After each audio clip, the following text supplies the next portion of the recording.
The following program contains scenes and language of a frank and explicit nature. Viewer discretion is advised. In 5, 4, 3, 2, live now. I don't know, Mike. I don't know what you're talking about. Hey, everybody, he's a macho. Savage, you're listening to Mike Trash, TrashTalkingRadio.com. The best in the business. Say it, the macho. Wrestling fans throughout Radio Land, listen to Trash Talking Radio at TrashTalkingRadio.com. Every Tuesday from 7 to 10 o'clock, you hear guys like myself, the you Ganon Giants, come on.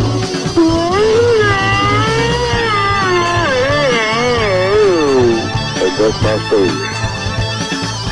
You can hear words to describe the Trash Talking Radio Show from 7 to whenever we get done is like using a screwdriver to cut roast beef. This is Venezuelan, the other half of the rock and wrestling connection. That's the trashy one and the loony one together forever.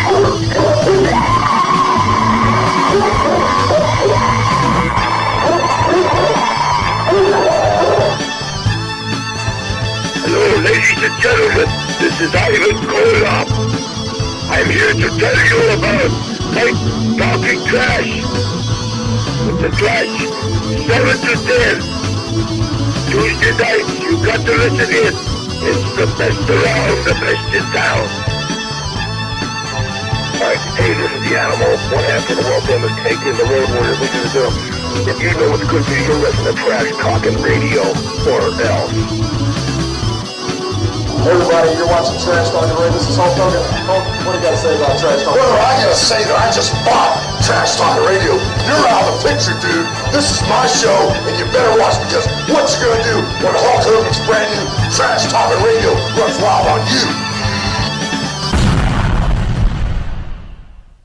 This is the Vital Idol, and you're listening to Trash Talking Radio every Tuesday from 7 to 10 on TrashTalkingRadio.com. And remember this. When the Vital Idol tells you, it's got to be true.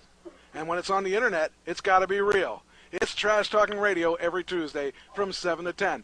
I am the top of pop, the king of swing, the international rock star way above par, the host with the most, Mr. Tuesday Night, the Vital Idol, Classy Mike Trash, and thank you very much.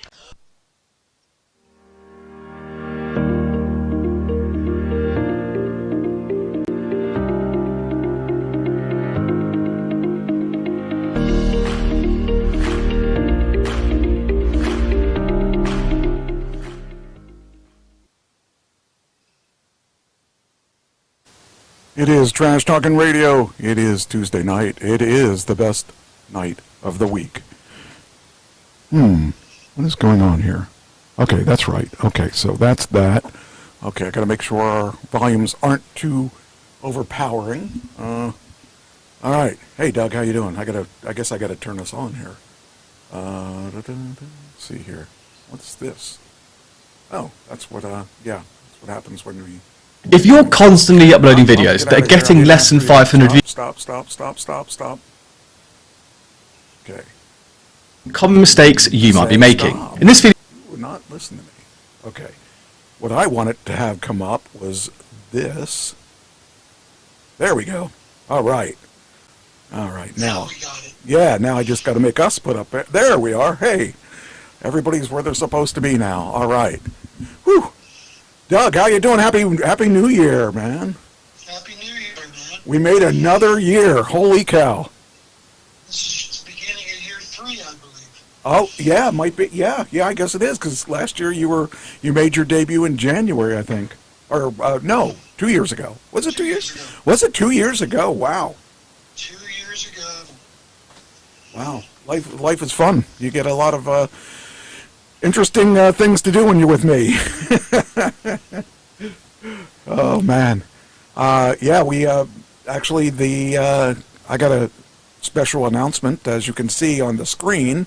I'm going to be at the Doyle next week, next Saturday. So that's third appearance there. So I haven't been kicked out of Duncannon yet.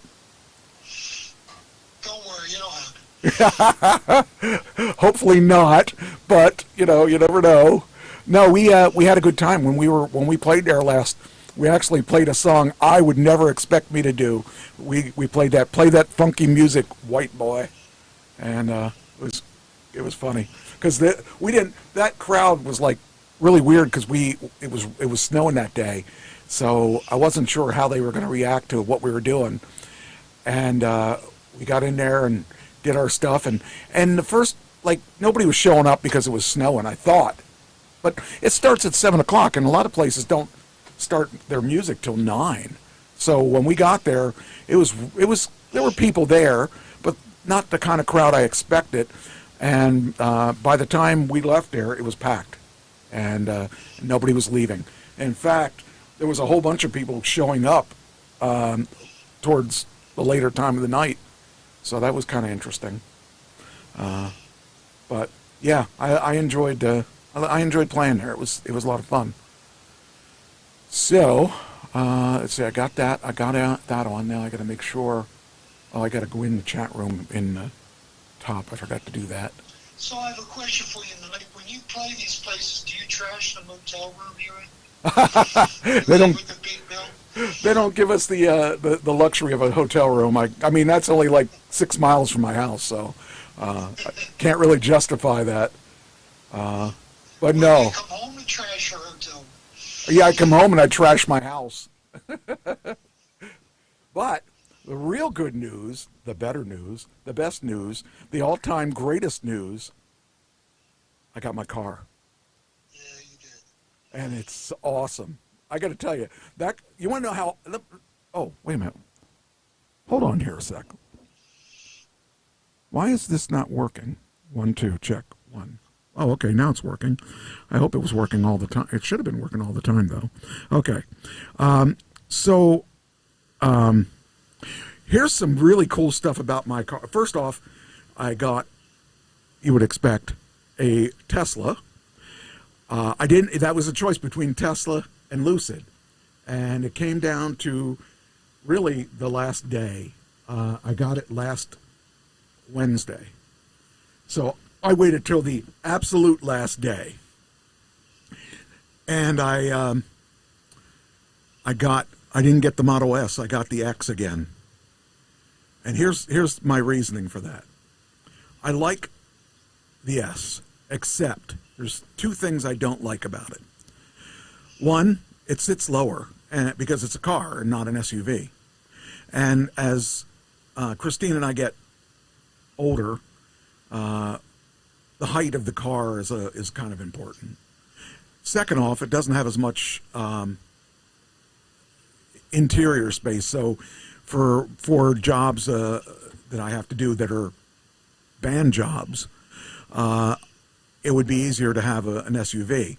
The third thing is that I got unlimited charging for free for the rest of my life, or at least as long as I hold that car. And that was really a major thing. And then, here's the really cool thing. We took our first 2 road trips. The first road trip was 50 minutes. And we wanted to kind of see how it's going to do, because I didn't want to go to New Jersey till I had an idea how well it ran. And I ran on full self-driving. They made improvements just between the time that I gave my other one back, which was October, the end of October. Between the end of October and now, it's a tremendous difference. I mean, really, a lot different. And better, a lot better. And I got to tell you, I couldn't be happier about this car. This car is everything I want. My battery is running low. Hold on a sec. I got to make sure that, because I don't want to lose this. Why is my battery running low? Okay. Oh, it's not plugged in. That's a good reason. All right. It helps when you plug them in. Oh, no, it isn't. It is plugged in. Well, where's it plugged in on the other side? Got to make sure that it's working here. All right. Oh, over there. Okay, now it's plugged in. Okay, so the other thing that's interesting about it is our trip to New Jersey is about 143 miles. So, if you have two ways, it's 143 times 2. So it's about 280 miles, give or take. 286 miles to be more accurate. Anyway, with my other car, I had to charge, when we get just about to New Jersey, we'd charge up to, about 250-ish to make sure, we would get to the school, but that would be about it. And then when we left the school, because of especially the winter time, the coldness, we would degrade, the battery would discharge a lot quicker, and then we'd have to charge a little bit, not much, just about 5-10 minutes on the way home. Well, this car, when it says it gets 300 miles, it gets 300 miles. It's very accurate. So this car is supposed to be 352 miles. I'm going to have to rebalance the battery, I think, because it's only showing about 310, 315 miles.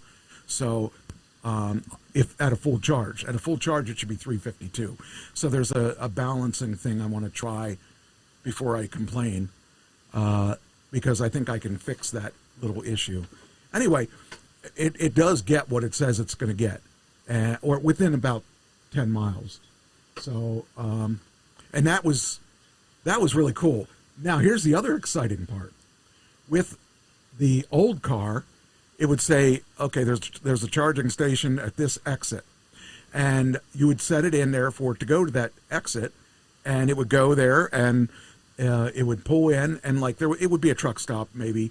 It would pull into the truck stop, and then that would be it. You'd have to find the charger and back the car in and everything.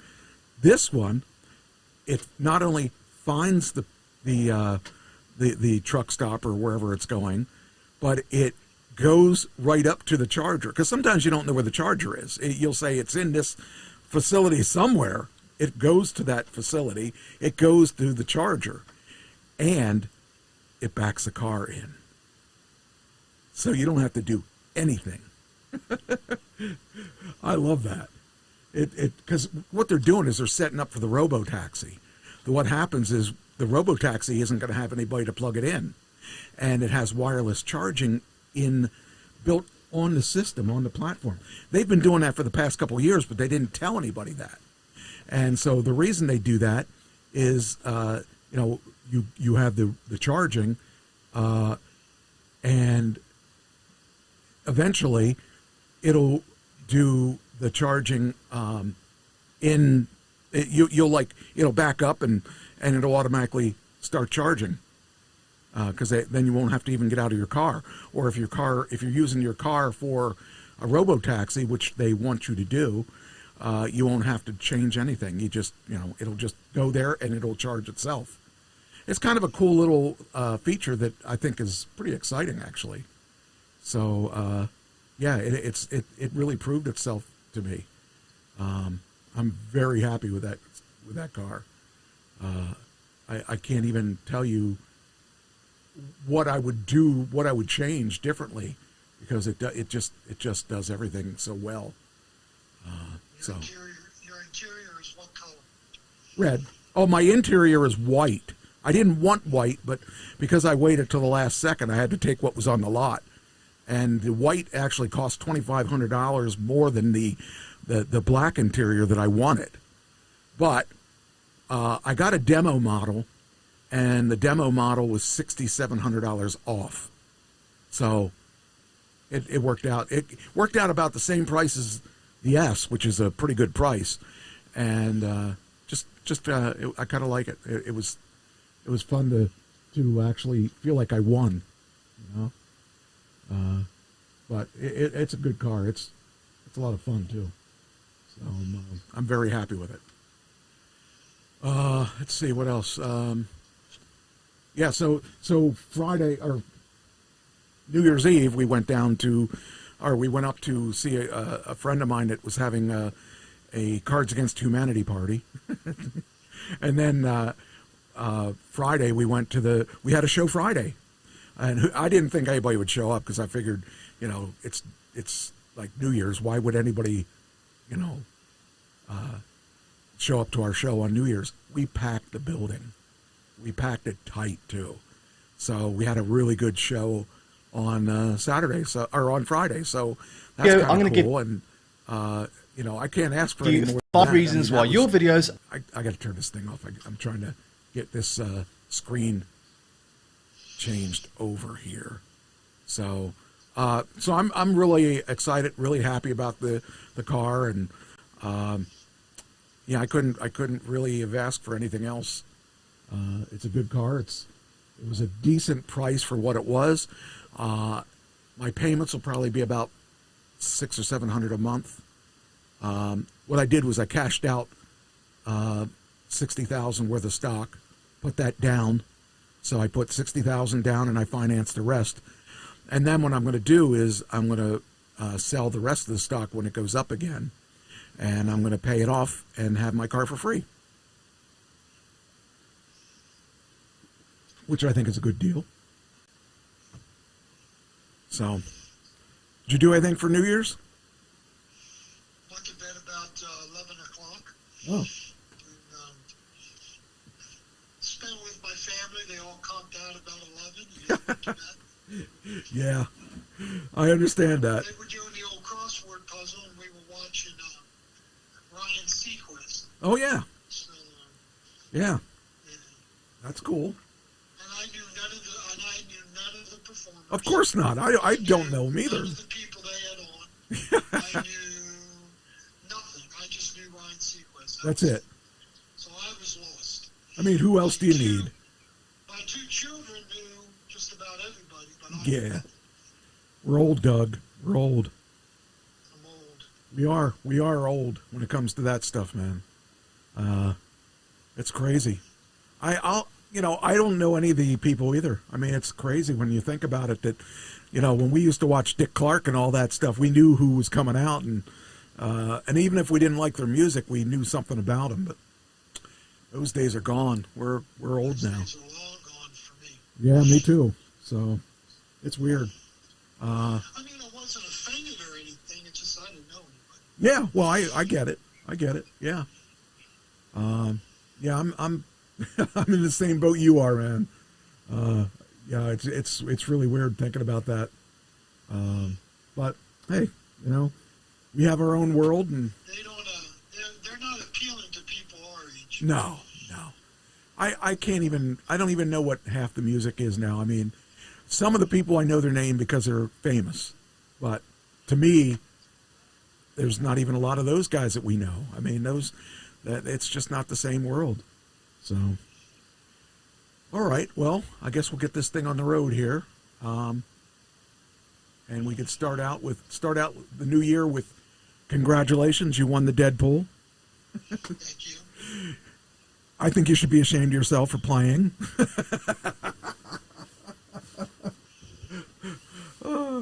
And then I think you should be ashamed of yourself for winning. I don't even remember who died. I think you should be ashamed of yourself for winning, too. I know who died. It was the Pope, wasn't it? I don't remember if that's I guess I'm going to look here because I don't remember who won either, or why you won yet. Let me see. I got to figure out. Hold on. I'm on the wrong page. That's why I can't figure that out. Hold on. Where did I put the Deadpool page? Let's see. We haven't needed it because none of us have been hitting. Just was crazy. You got that one win, and it was an old guy, and I thought there would be somebody between now and then, and there were a lot of people that died, but nobody on our things.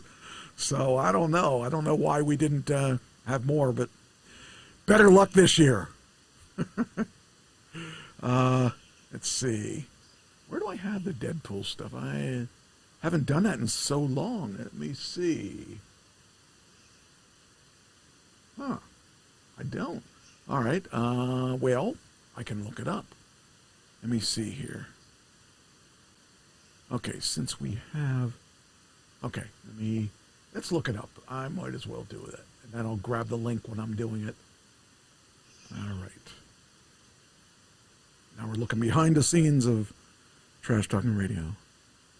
Okay, Deadpool should be here, I think. I think. Come on. Deadpool. Okay. The winner is... Let's see, who did you have?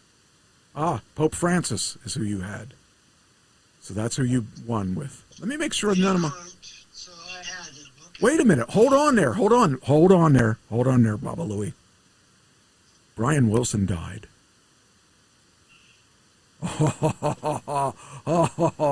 Oh.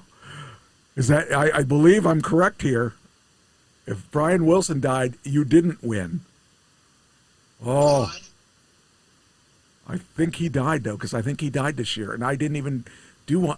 Or did we do one on... We did do a video on him, I'm sure. Oh, I think I just destroyed your dreams. Let's see here. That'd be awesome. Brian. And believe me, I wouldn't have beat you by much. He died on October 10th, 23. So it's not the same Brian Wilson.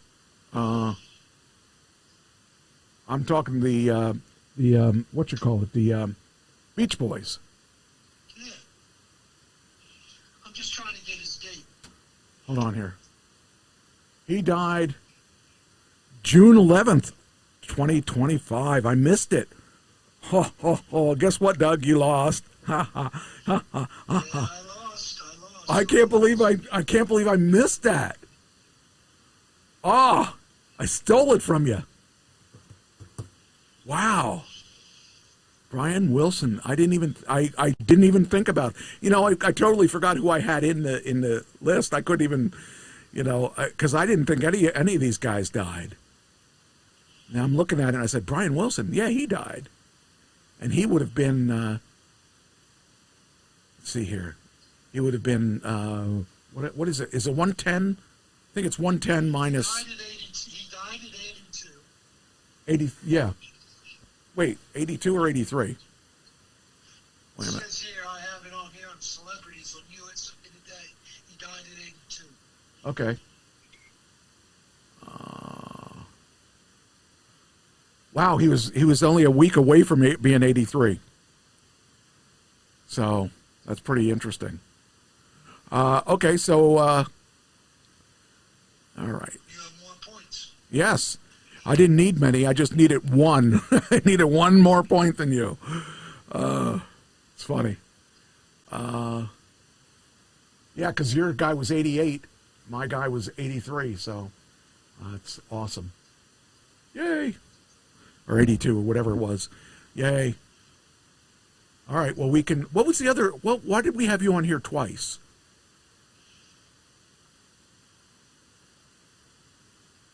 Huh.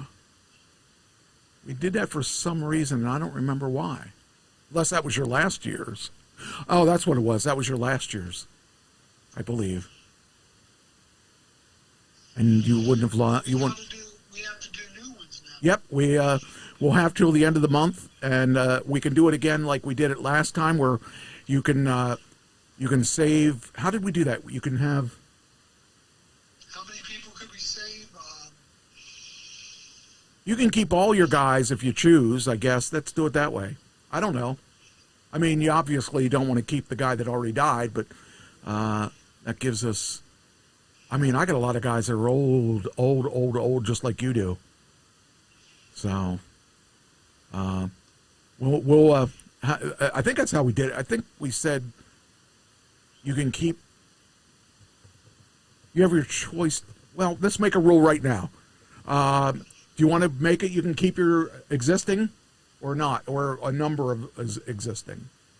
We can keep as many as we want. Okay, We can add as many as we want. I'm good with that. So I'll be working on mine, and wow, I can't believe I missed that. I don't remember mine, so why don't you send it to me? Okay, I can do that.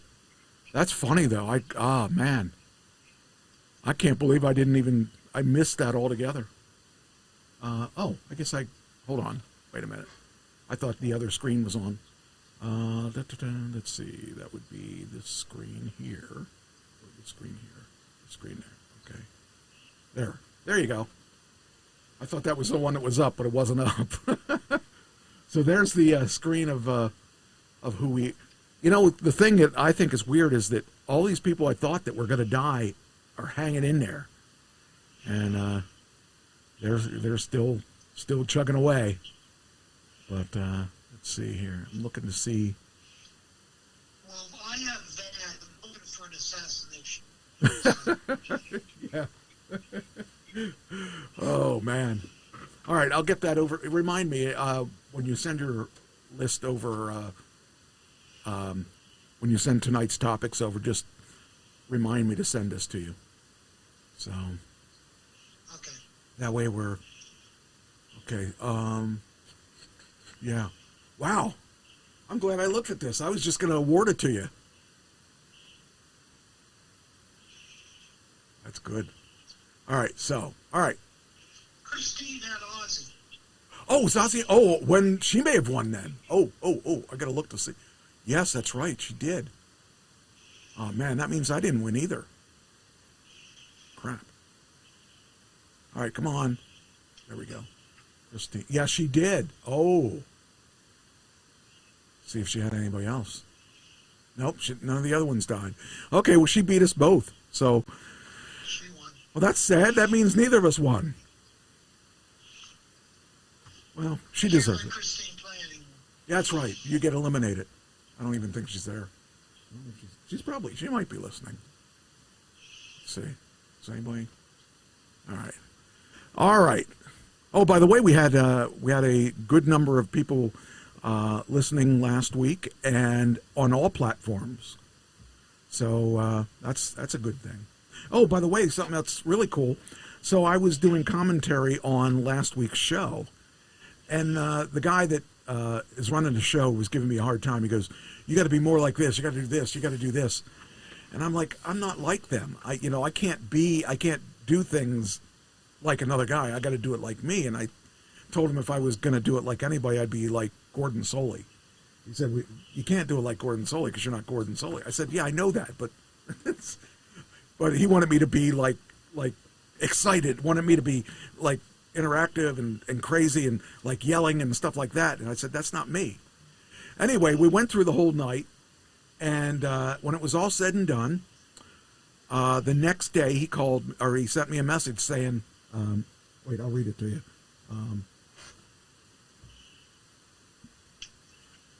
Let's see. He sent me a message from let's see, where's it at here? All right, here's what he said. He said, "Robbie's parents watched the whole live stream Friday from home." Now, Robbie is one of his best friends. And he said, they told Robbie, "We liked the commentator Mike so much we stayed for the whole event. You skew to an older demographic, which is huge for us right now." So he's not going to bug me anymore about not being the other guy. So I thought that was really cool that he ate his words on that. So it was really good because, I was like thinking, I liked the way I was doing the commentary. And, he obviously wanted me to be more like WWE commentators or AEW commentators. And apparently we had more people in the chat room, the YouTube chat room, while it was live than we have ever had. And we've had more interactions than we've ever had. And I try to monitor the chat room while we're on the air.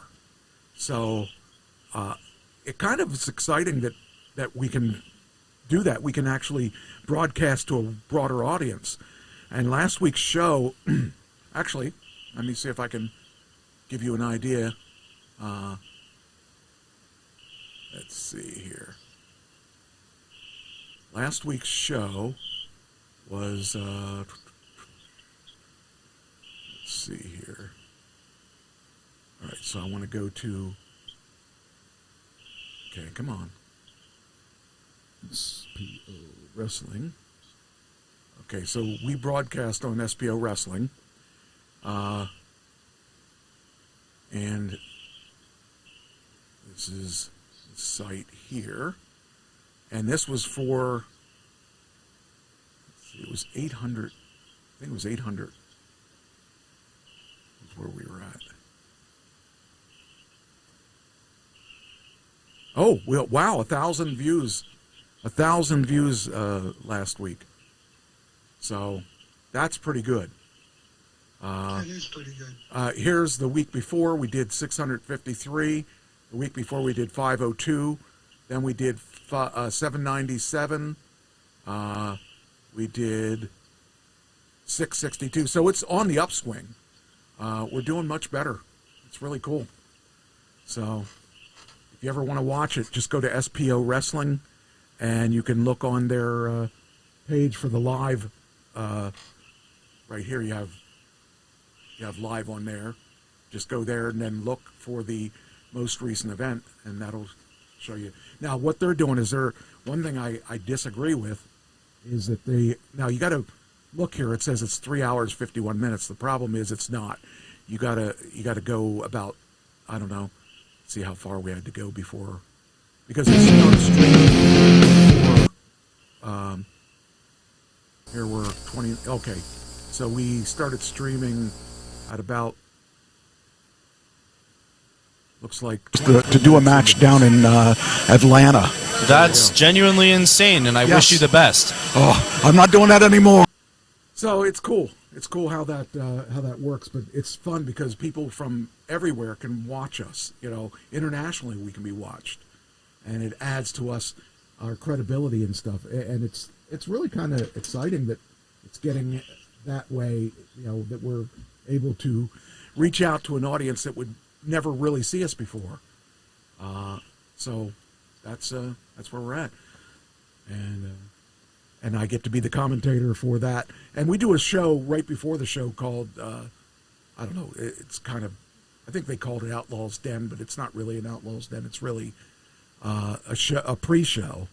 And we go over what's going to happen in the show. And then from there we go on to do other things. But then we have the show. And then intermission, I'll talk through the intermission too, so that we keep the people engaged on YouTube so that they don't go away. It's fun.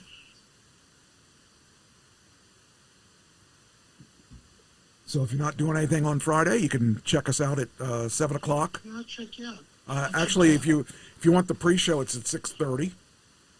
And then next week we, or I should say in 2 weeks, we have a Friday show and a Saturday show. Of course, next week I have a Friday show and a Sunday show, or a Friday show and a Saturday show, but the Saturday show is the music show, and the Friday show is the wrestling show.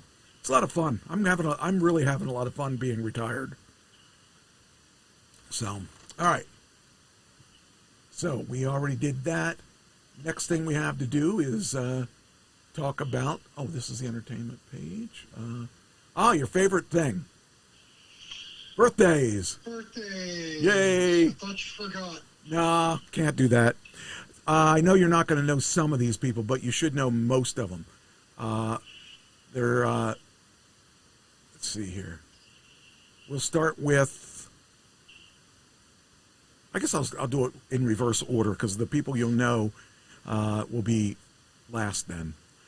Do you know who Mr. Bean is?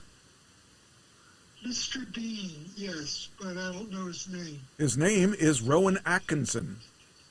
And he's Rowan right there. Atkinson. Rowan's 72. Rowan is 71, so that's a bing. That's a ding, ding, ding. I don't know. You don't watch Walking Dead, so you probably don't know who Norman Reedus is. But Norman Reedus is here. He He plays Daryl on The Walking Dead, or on The Walking 49. Dead. 49. He is 57. Yeah, close Wow, enough. that's down. That's down. The next one, Michael McDonald. You're not going to know this guy. It's not who you think. He's a comedian. He was on Mad TV. I don't know if you ever watched Mad TV, but he had. I never watched Mad TV. He when I first saw it, I said, "Huh, that can't be him," because that guy that we know as Michael McDonald is a lot older, I think. Yes, he is. He's been around a while. Yeah, he's got to be in his 70s somehow. 70s. This guy here, This guy's 55. This guy is 61, so you're close enough. All right, you're doing good. Now you should know the rest of them, I think. Okay. Actually, I'm surprised you knew him or figured out who he was. Robert Duvall. Robert Duvall. Now, keep in mind, he was acting long time ago. I'm going to say he's 79. Robert Duvall is 95. Wow. He's been around forever. He was playing a father when we were kids. So, I had no idea how old he was either, but he's up there. Bradley Cooper. Hold on. He played Rocket on Guardians of the Galaxy, and he played a bunch of other things like what was that Player's Book or whatever? I can't remember the name of it, but he was on the Vegas ones that the one that the three guys went out to Vegas for a bachelor's party and stuff and ended up killing somebody or whatever. I forget what else he did. Well, this is hard. I'm going to say 52. Ooh, 51. So you got it. This one here you may not know, but you probably do in name. You probably couldn't pick her in a lineup, but you probably know her name. Susan Lucci. No, don't know. She was in soap operas when we were kids. So it's. I don't think she's the pretty girl you see here. Let me see if I can see what she probably looks like now. Well, maybe she did age well. Huh.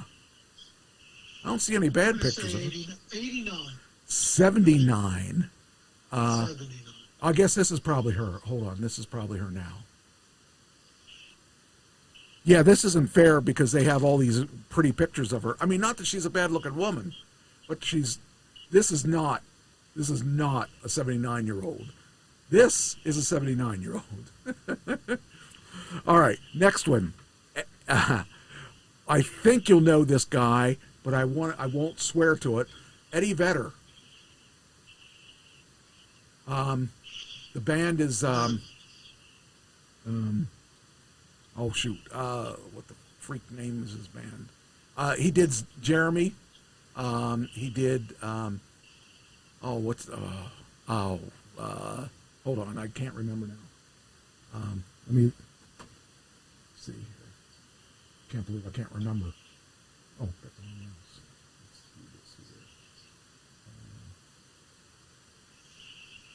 Let's see, Eddie.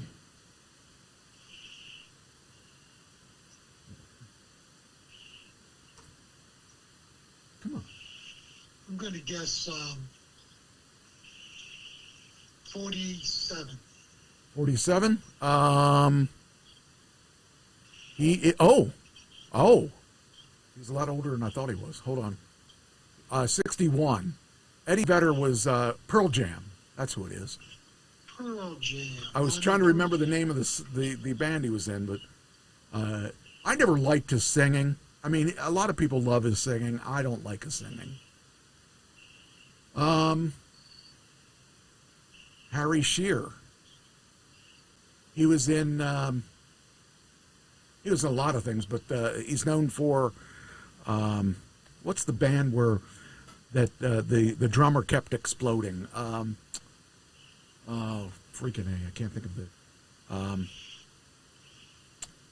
Spinal Tap.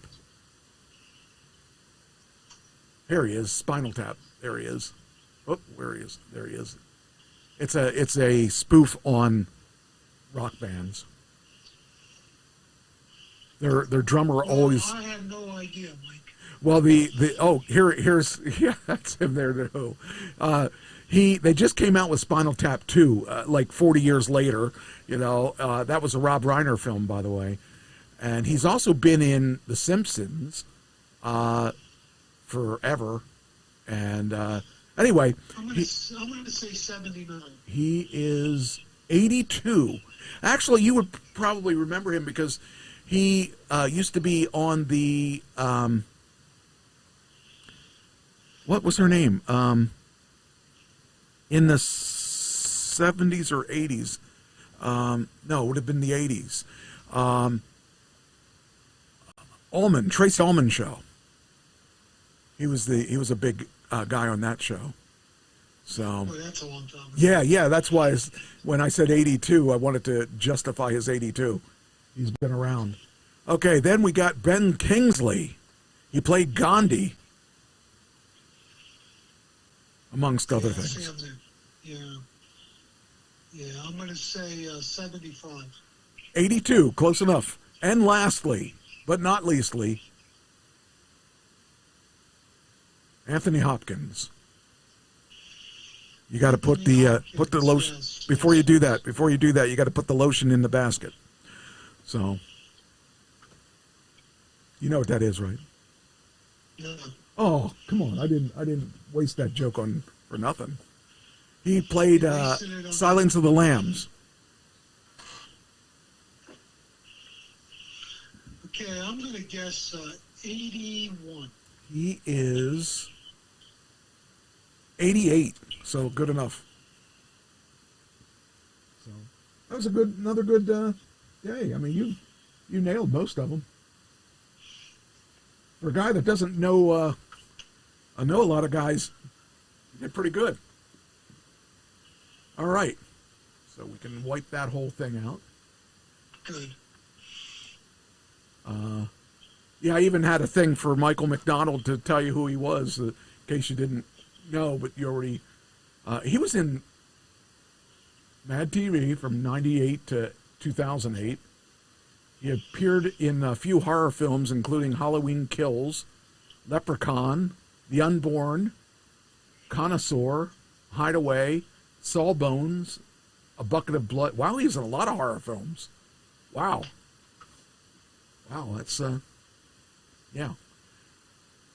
Oh, by the way, another piece of information that happened between last time I talked to you and now.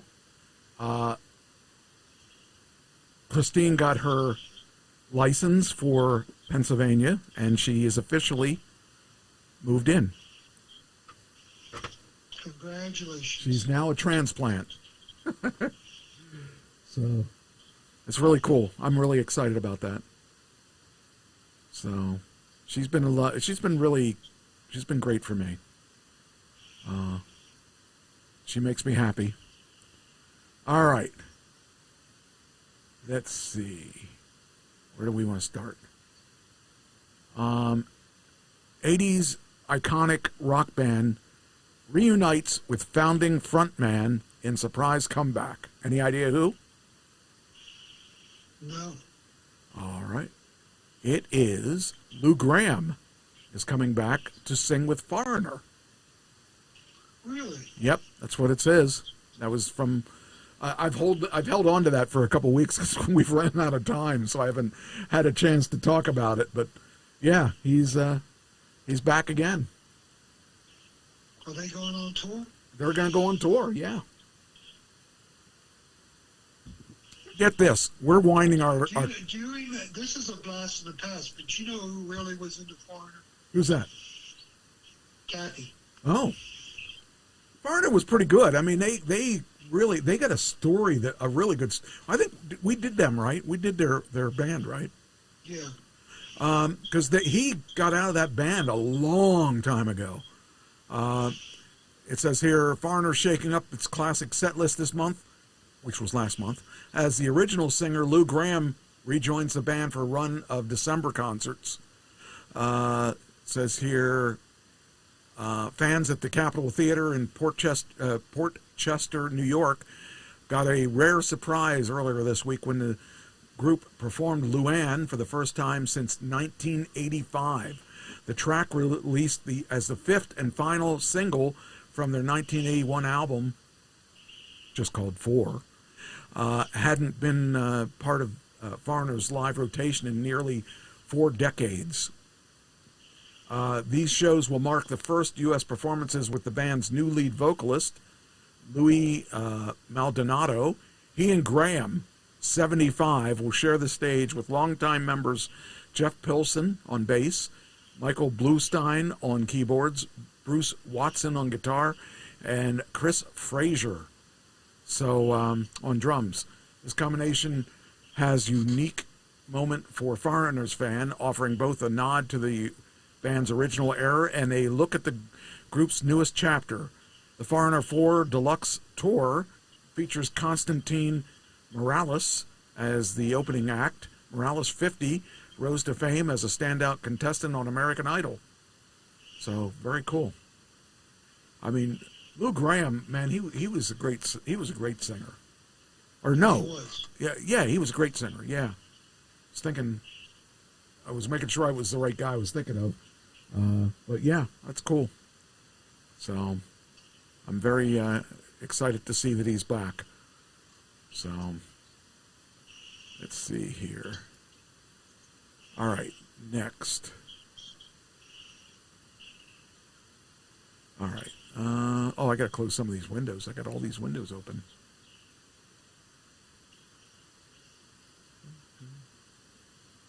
I got to get an assistant just to close windows. All right, next. Oops,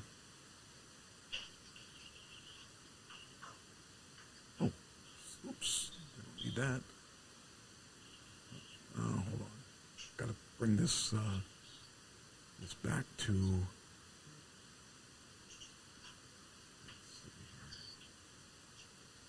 There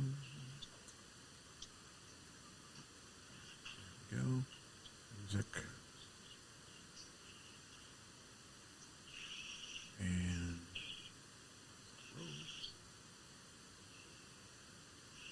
And promo.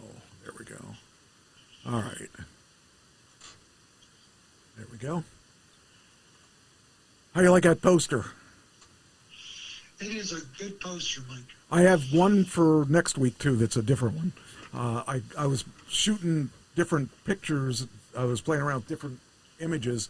And actually, I'll just show them to you. What the heck? I got this one. This one's the same, except it's a little, oh wait, that's the one that it's the, wait a minute, hold on here. I did put them up here, didn't I? Maybe I didn't. Gotta check here to see if I put all.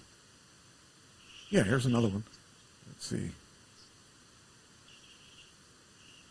This one has the Salt Road on the road, and then pretty cool. Yeah, and then I did.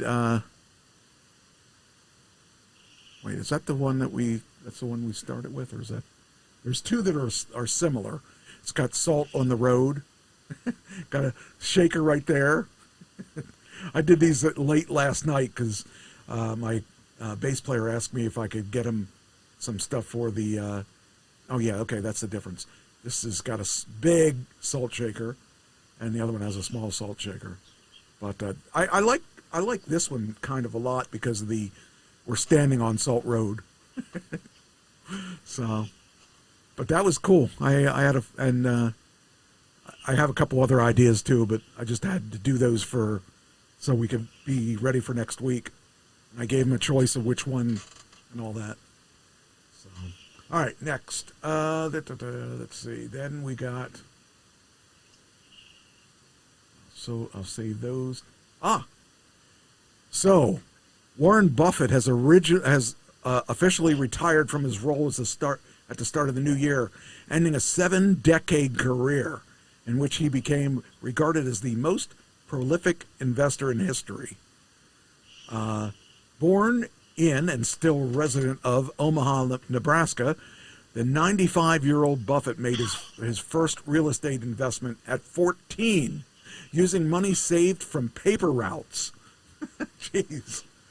In 1962, he began acquiring shares of Berkshire, then a declining textile manufacturer, taking over in 1965, known for his adherence to value investing, finding underpriced companies with strong fundamentals and holding on to them long term. Berkshire is now worth roughly $1.1 trillion, owning companies including Geico and BNSF Railway, and holding major positions in Apple, Chevron, and more. Co-founder of the Giving Pledge, Buffett has committed 99% of his wealth to charity. So that's pretty cool. 70 years. I don't understand why people want to work that long. I was so happy to get out when I did. So, 70 years. 99% of his wealth is going to charity. But 99% of his wealth is probably that 1%. I could live off that 1% probably for the rest of my life. So, I think I would be happy with his 1%. Yeah, I would be happy. I don't know if I was his kids, I'd be happy with this. Yeah. Well, it'd be tough to work with 1% of that. I'd have to get a second job or wouldn't be able to have more than one Tesla.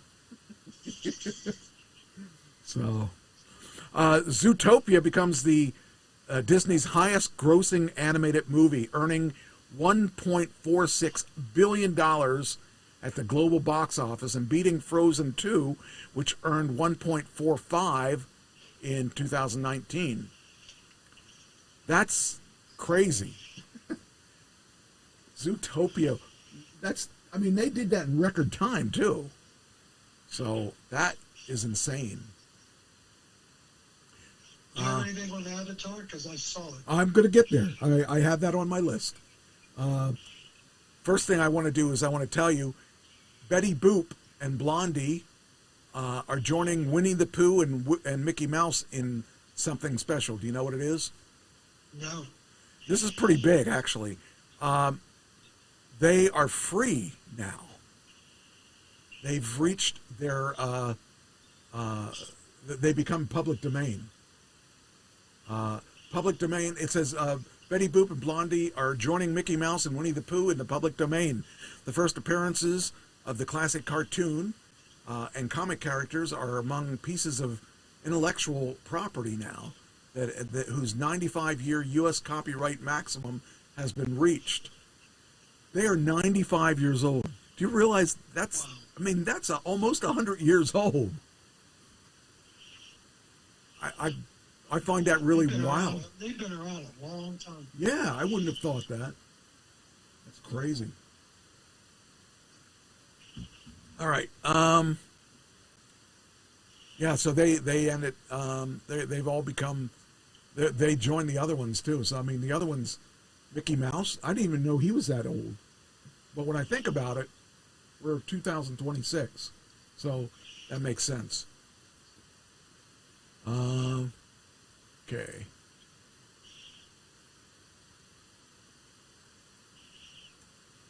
We got Venus Williams, who's now 45, is going to play in the Australian Open for the first time in 5 years. That's really old for a tennis player. But how old is she now? 45. Well, she's in good shape, I guess. Yeah. Yeah. Reflexes tend to go. Yeah, but she was so good. She was so far ahead of everybody else. She still might do really well. Guess it depends how well she trained and all that. So, yeah, that's kind of weird. She, it says here, Venus made an incredible comeback in the sport in July 2025 when she accepted the wild card invitation to play singles at the 2025 Mubadala City DC Open. She became the second oldest woman to win a tour singles match after beating Peyton Stearns, 22 years younger than her. It was Williams' first singles victory in nearly 2 years. I mean, who knows? I'm sure she'll get money just for being there anyway, so. But she's not, I don't think she's doing it for the money. I think she's made her money. It's weird. In November, she announced she would play in Auckland, New Zealand, where she received a wild card 2 weeks before the Australian Open. The Australian Open said Williams was also entered to play a tournament in Hobart, Australia, a week later, and just before play begins at Melbourne Park. So she must be still pretty good. She must be, it says here her record at Melbourne Park is 54 wins, 21 losses. This year will be the 22nd time that she's appeared in the main draw. And plus, they're trying to get her there because people love her. Did you ever watch the movie about her life? No. What a movie. I think Will Smith played her father. And wow, what a ride that thing was. I mean, they came from a really, really poor family. And her father did everything he could to help her get to where she got, her and the sister. So that was really, it was really an interesting movie. I can't remember what the name of it was, but it was pretty good. Okay, next.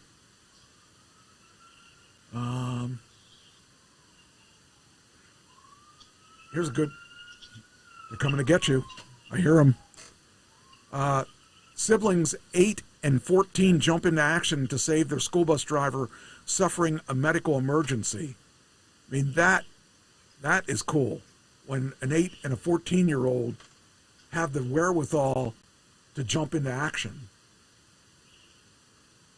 So 2 heroic students in Ashland helped save a bus driver in distress. And it says here that Katrina, 8, and her 14-year-old brother Charlie discuss how the events unfolded. In the video, Katrina is seen asking the bus driver if she was okay, to which the driver shakes her head no.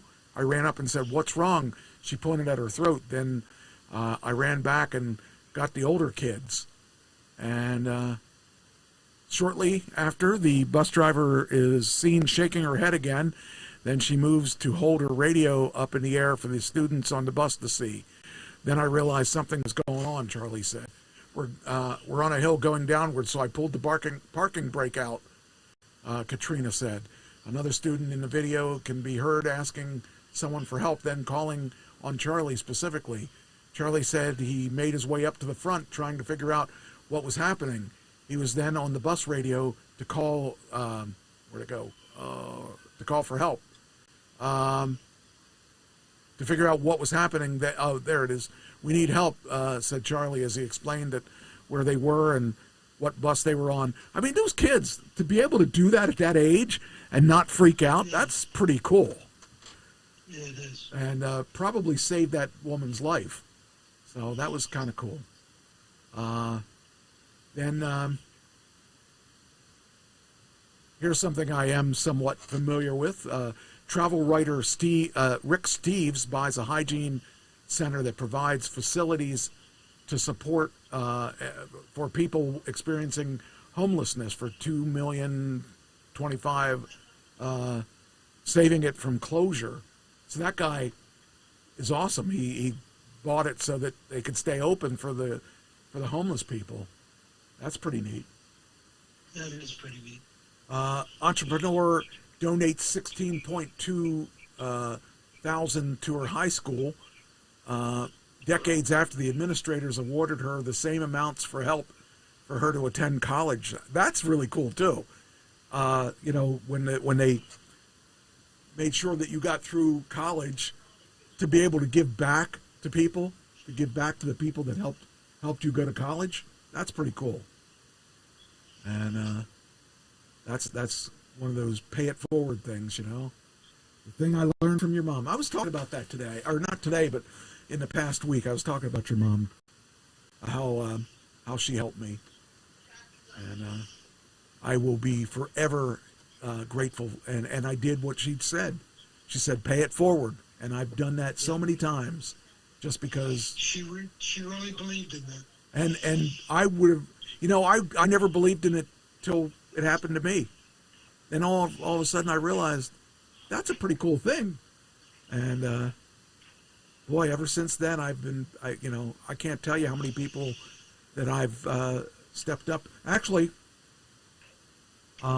there's a guy one of our wrestlers who's living in his car, and I've donated to him twice. And it's like, it's not that it, you know what, it's weird because I don't even care if he knows that I gave him money. I didn't do it for that. I didn't do it for the recognition.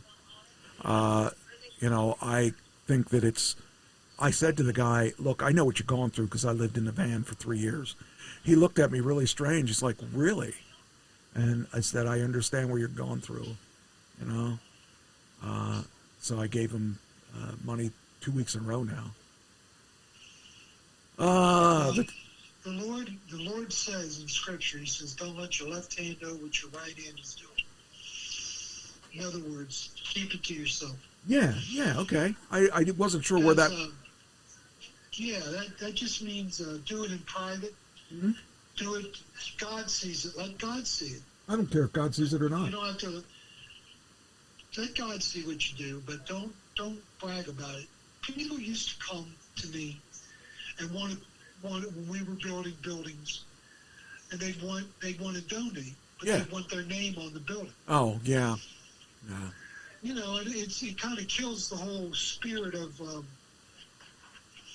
the giving. Yeah, I don't get that. We took their money because we needed their money. Right. But yeah. It's all the recognition they're ever going to get. They're not going to get any recognition from God because they did it for the wrong motives. Right. That's the thing that's the thing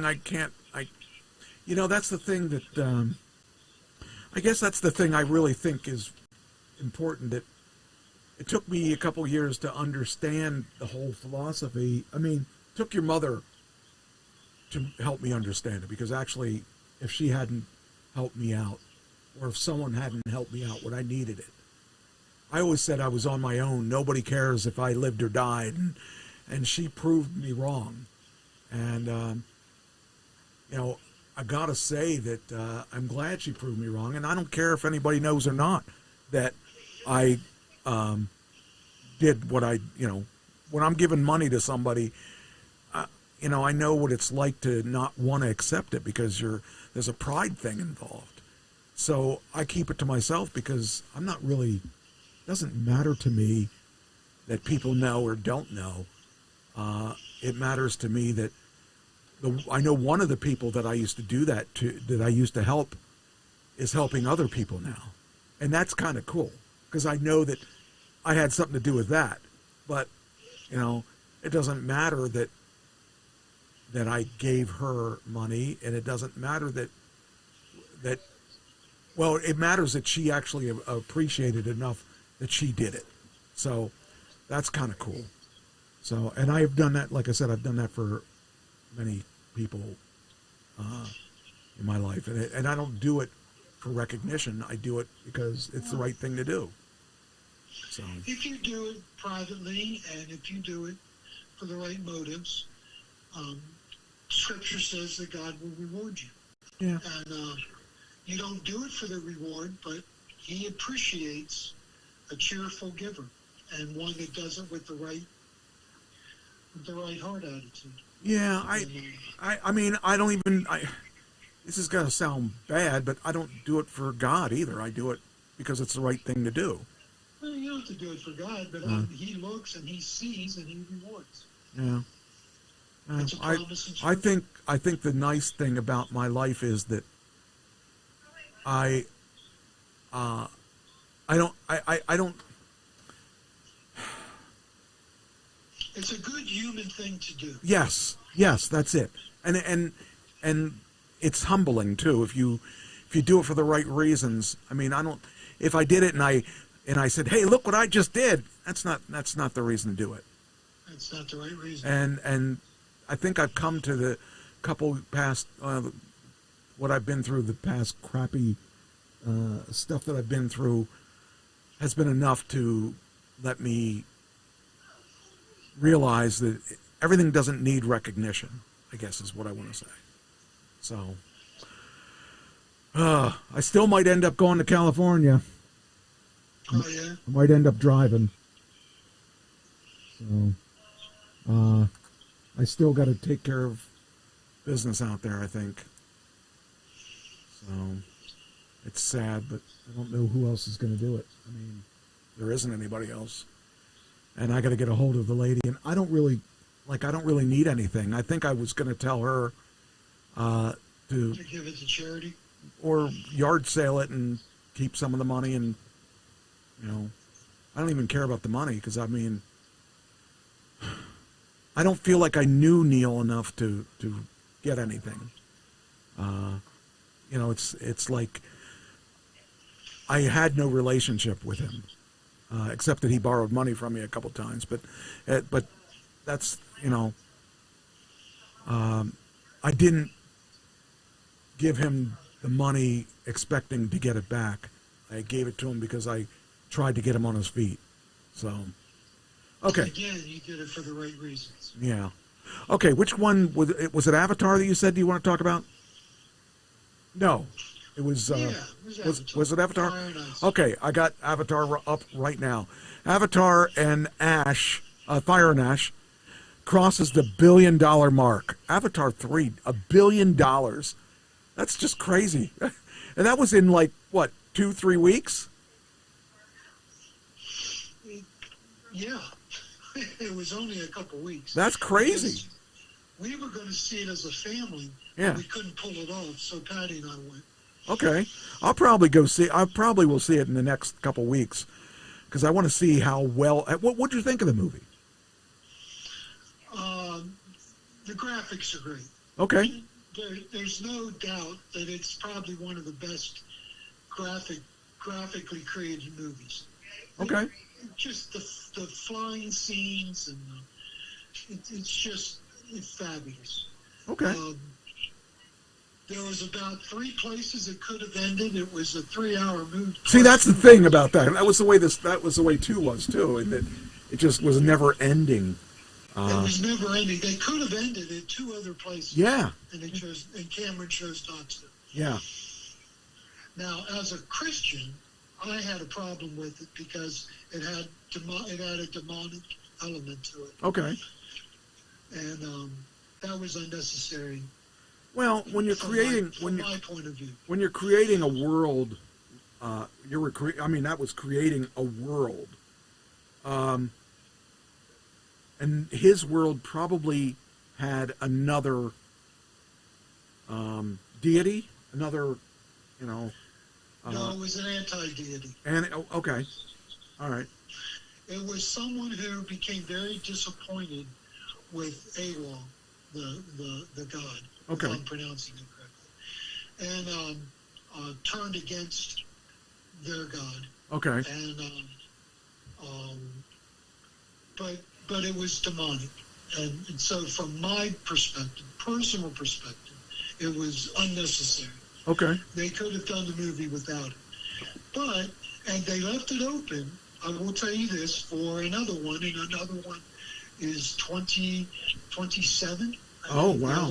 The next one. Because I thought he was done with it. I didn't know he was still going to do another one. No, I believe there's another one. I could be wrong, but I believe there's another one coming. Yeah. But it's over 3 hours. It's a long movie. Yeah, he does that. He does like that. He did that with the last one, too, I think. And actually all of them. I mean, he's put a lot of money into these. Cameron he wanted to get past this. I thought he was done with them. Because it was like,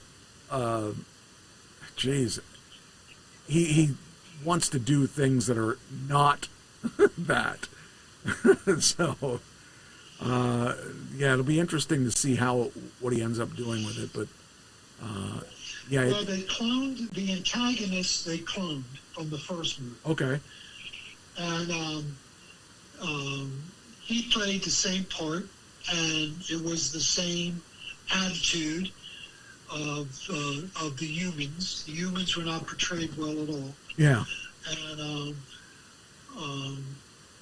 of course, the people were portrayed as It was really Native American Indian ancestral worship.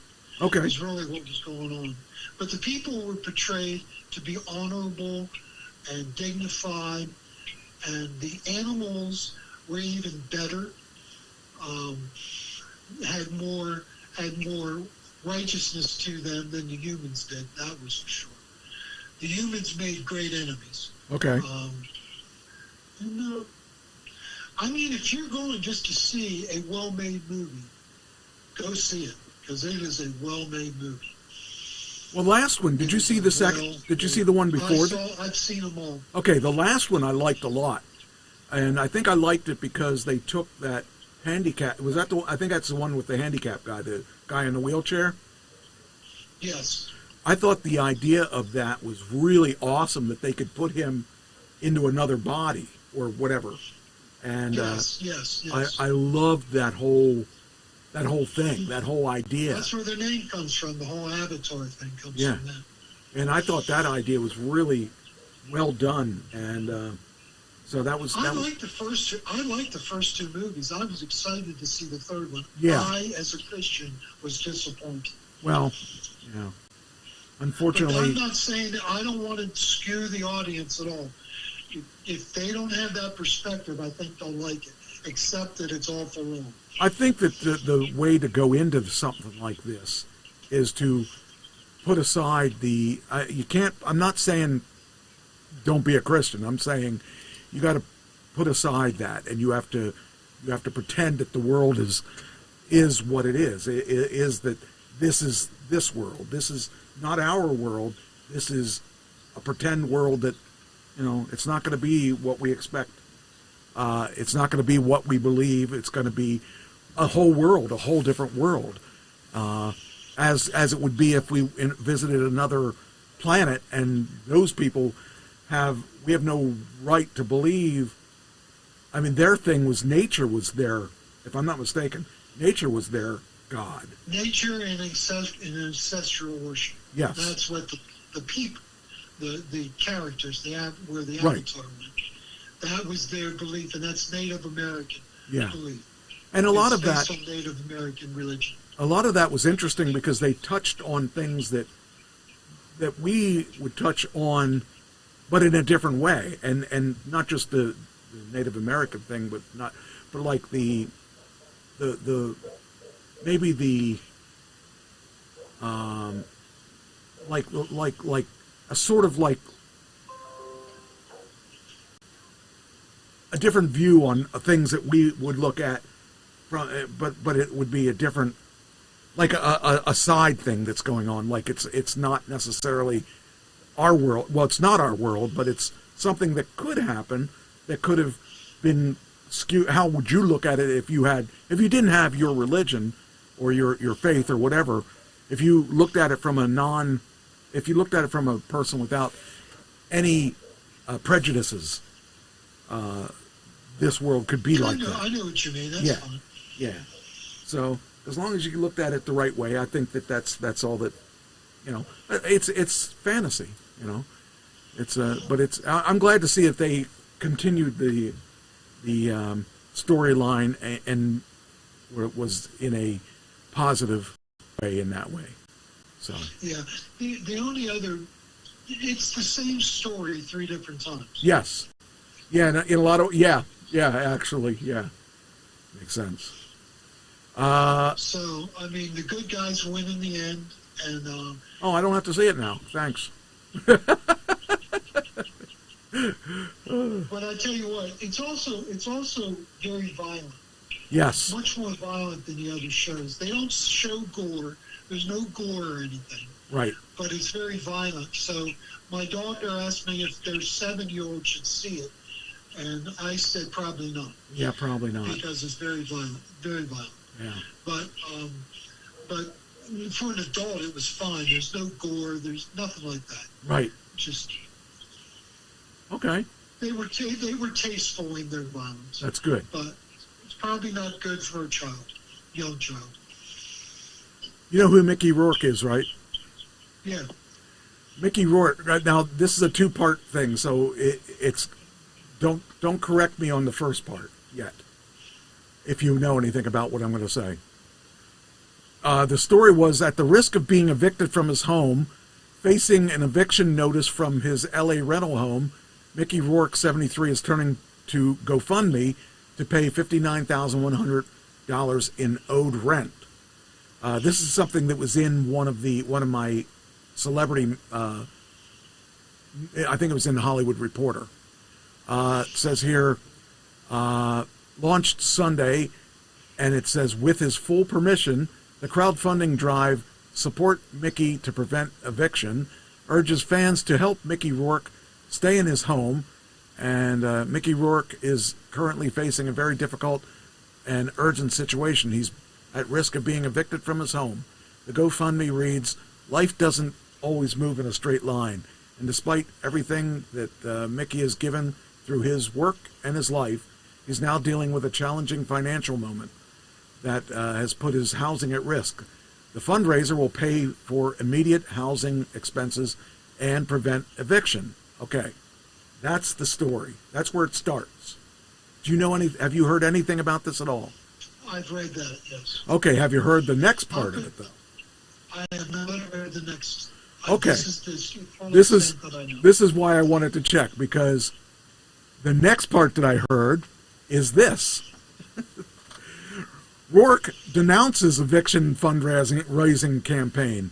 It's humiliating. The saga of Mickey Rourke's latest round of financial woes has taken another bizarre turn as the actor has released a video denouncing a GoFundMe set up in his name by his longtime manager, allegedly with his permission. The fundraiser, launched Sunday, is nearing its $100,000 goal. Money meant to help Rourke remain in his home after being served an eviction notice for failing $60,000 behind in rent. Seated with his beloved rescue dog Lucky on his lap,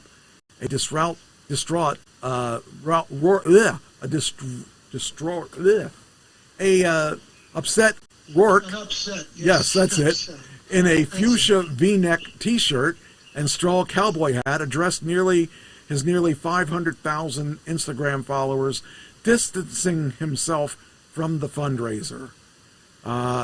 Nobody's trying to grift Mickey. The confusion reigns over Mickey Rourke's situation. But the Hollywood Reporter's Seth on the case. Seth spoke with Rourke's manager, Kimberly Hines, who called from Europe to walk through the events that led to the launch of the GoFundMe, and also offer an update on the current situation and well-being. So Rourke has been through, stuff over the years where he was actually broke a couple times, and if it weren't for the wrestler, the movie The Wrestler, he would have probably been dead by now. Well, I have a comment. Why is he living in a place that he could ring up $60,000 worth of back rent? Good question.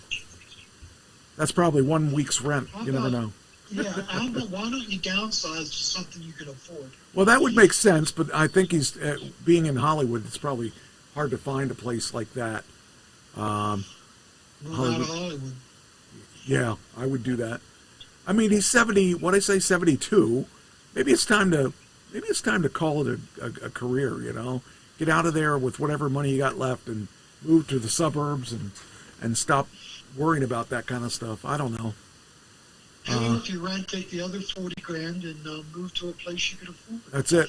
It's time to retire. It's time to, or maybe, I don't know. Well, here it says after a Hollywood Reporter covered the fundraising effort and the media caught wind of the story. However, Rourke is in a West Hollywood hotel until he can relocate to a permanent apartment in Koreatown. He posted on Instagram disavowing any knowledge of the humiliating fundraiser and pledging to return every nickel to worried fans. So, well, I don't know if that's the right maneuver or not either. He owes $60,000. Yeah, but it's good that he's. Well, I agree, but I don't know what he can should do. have moved a long time ago. Yeah, I mean, I guess it's hard to give up that lifestyle. That's it. That's the problem. If it's the only thing he's ever known, and it probably is the only thing he's ever known, you know, how do you move forward from that? And you know, I don't know. I just think it's weird that the whole thing, even that we're even having this discussion, that this would even be something that would come up. You know, how does someone set up a GoFundMe in his situation and he didn't know about it? That's kind of weird. Well, his manager is probably trying to do a nice thing for him. Yeah. All right, I'm going to let you have the mic. Well, let me ask you a question. Do you have anything on Trump? Yes. Well, why don't we run through your Trump thing, because I got a bunch of stuff on Trump. Well, why don't you tell me what you got, and I'll chime in and see. Venezuela. What's that? Venezuela. Yes, I got a lot of stuff on that. Yes. We can. So what would you like to know about Venezuela? Well, okay, so I guess the situation the way I understand it, the first thing I have is that the U.S. military conducted airstrikes Saturday morning, while the U.S. Special Forces removed the president from Caracas to be tried in U.S. courts.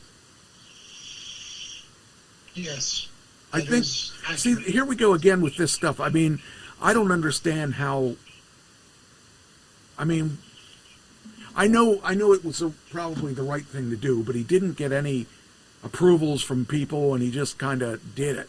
And this is where we get into problems where people are upset. Well, they're always going to be upset with him because there are people that are haters and wouldn't give him credit for anything he did if he was the only guy, you know, left in the world. But I don't know. Well, I have mixed feelings, but I don't know. I mean, I see the end game. The end game is really made a big difference because they captured this guy. He's out of power now, and we're going to try him. Do we have the right to try him? Well, we have indicted him on a lot of charges, and he is considered by the Western countries as an illegitimate president. Okay, and many people think that many people put Trump in that category too. Yes. But Trump won the election fair and square, right? Some would say that. Maduro did not win the last election fair and square. Okay. He rigged it, and he has the Supreme Court on his side. He has their assembly on his side, and they ruled in his favor. Okay. And they stole the election. So he is viewed as an illegitimate leader. Now, Trump is casting this not as in regime change, but as a drug enforcement maneuver. Okay. Now, here's a couple of the problems. He didn't inform Congress. Right. They don't like that. Right. The War Powers Act says he has 48 hours after the fact to inform them. But tradition says there is a gang of 8, which is the top 4 people from the Senate on each side of the aisle and the top 4 people from the House on each side of the aisle, plus a couple of heads of committees. Okay. Foreign Relations Committee, Armed Services Committee, one other committee. Okay. And they are supposed to keep their mouth shut. What? They're supposed to be given a heads up and then keep their mouth shut. Okay. Not leak it. Okay. Trump doesn't trust them. Right. And he wouldn't trust the Democrats to keep their mouth shut. Okay. So he didn't tell them. Okay. All right? I think that's legit. Okay. But still, the Republicans should have been informed. Right. And they weren't. So he did this all on his own. He did inform Congress. He got a select committee together and informed them within the 48-hour war powers limitation. Okay. Okay. So that's the one. he played by the rules. He played by the letter of the law. Okay. Not the spirit of the law. Okay. He played by the letter of the law. Right? Now, the other thing, is it an international crime? Probably is. He probably broke international law. Okay. But presidents have been breaking international law for a long time. Manuel Noriega. Right. Iraq, Saddam Hussein. Right. There is precedent in what he did. So he probably can withstand that. Okay. Here's a couple of the issues. There's 3 issues. Well, there's 4 issues. Okay. One is it's reported that there were 80 Venezuelan civilians killed and 32 Cubans killed so far. That's the report. Okay. Okay, because there were 150 aircraft launched from 20 sites that went in and jammed and bombed air defense sectors. They bombed airports, and they bombed any place that could pose a threat to Delta Force. Okay. Delta Force is the United States Army's special forces. They and DEA, Drug Enforcement Agency, and the FBI went in to the compound. They had been practicing. They had inside information. The CIA has been in Venezuela since August, setting this up. They've been tracking Maduro's movements. They have complete, accurate details of his sanctuary, his house, where he stays some of the time. He moves around. They've been tracking when he would go back to his house. Right after Christmas, he was back in his house, but the weather was bad, so they couldn't launch the kidnapping. Which in essence is what it was, a kidnapping. Right. At 10:46 on Friday, the weather cleared and Trump gave the order to go. And at 2 a.m., they crossed into Venezuela space. And the Delta Force had detail down to the thickness of the concrete. Wow. And the thickness of the steel door to his safe space. They had brought in futuristic flame torches and to cut through the steel if he would have made it to a safe space, but he never made it there. Okay. They had resistance, but the military did not mobilize. So the theory is that they had the CIA had the military in their back pocket. The only people that fought them were the Cubans, and they were all killed. So Cuba lost some of their best and brightest people. Okay. So here's the issue. All the rest of the bad guys are in place. Okay. They didn't take out any of the other bad guys. The vice president is now in charge. Day 1, she was screaming against the United States. Okay. Day 2, she offered a conciliatory note. She wants to make peace with the United States. Okay. And have them help her run the country. President Trump has said that she's not running the country, he's running the country. The reports that I've read is that the CIA is actually running the country right now. Okay.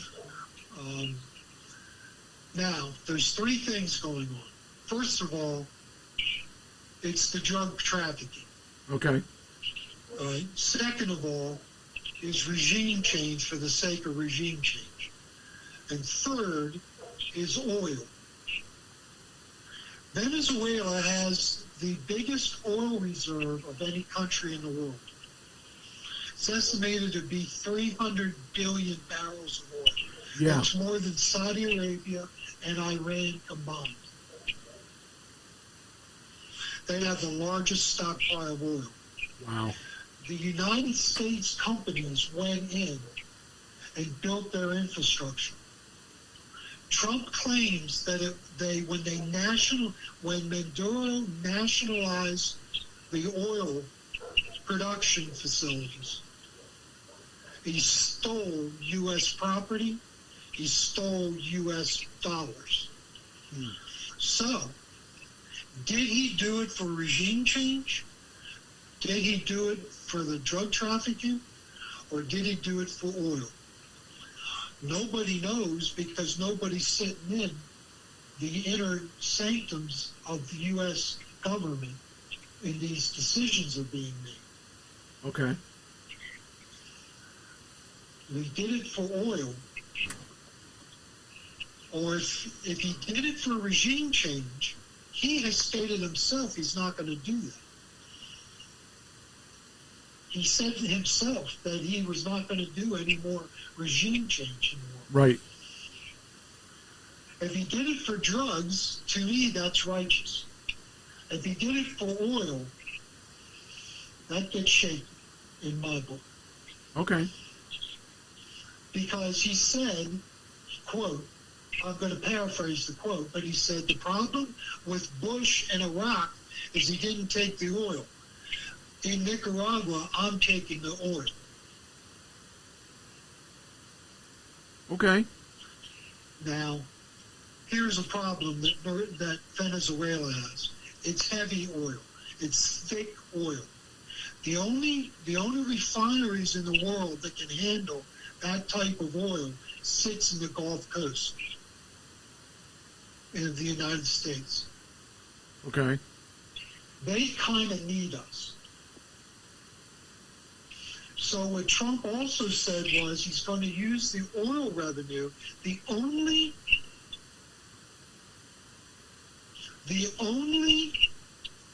export Venezuela has besides drugs is oil. They import all their medicine, most of their food, specialty foods, all their medicine, they import it. They need oil revenue. Trump says he's going to get it producing again so that they could be a rich country again. Because Maduro ran their country into the toilet. Right. Interesting. So, are we going to be running this country forever? Are we going to put boots in the ground to get the rest of the bad people out? You got it. Are we going to turn a cash crop of cocaine? Are we going to burn their fields to stop them from producing cocaine? I mean, what's the end game here? Right. That's a good question. Do I think Maduro should stand trial and be convicted? Yes. But there's a lot of other stuff going on that may not turn out to be so great. So that's the Venezuela issue. Now there's a corollary to it, Cuba. Cuba depends on Venezuelan oil. They're not getting it now. Their whole economy and their whole nation may fold. We may have a humanitarian disaster on our hands 90 miles off of the Florida coast in Cuba. Yeah. So things don't just sit. The other thing is China buys a lot of their oil from Venezuela. Wow, I didn't know that. They're not so happy with this.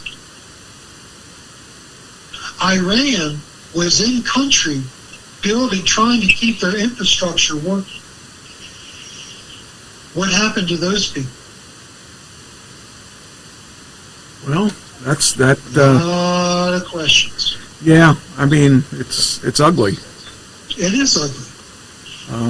Now, I'm not anti-Trump on this one, but he's not answering a lot of questions. You know, the Democrats are putting forth some realistic questions, which he's not answering right now.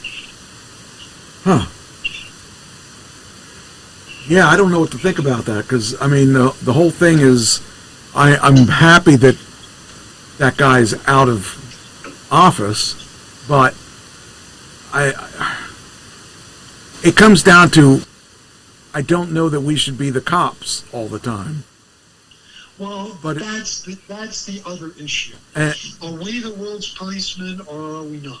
Right, and then of course we're going to benefit because we're getting the thing you didn't you kind of touched on it, but you didn't really spend much time on it.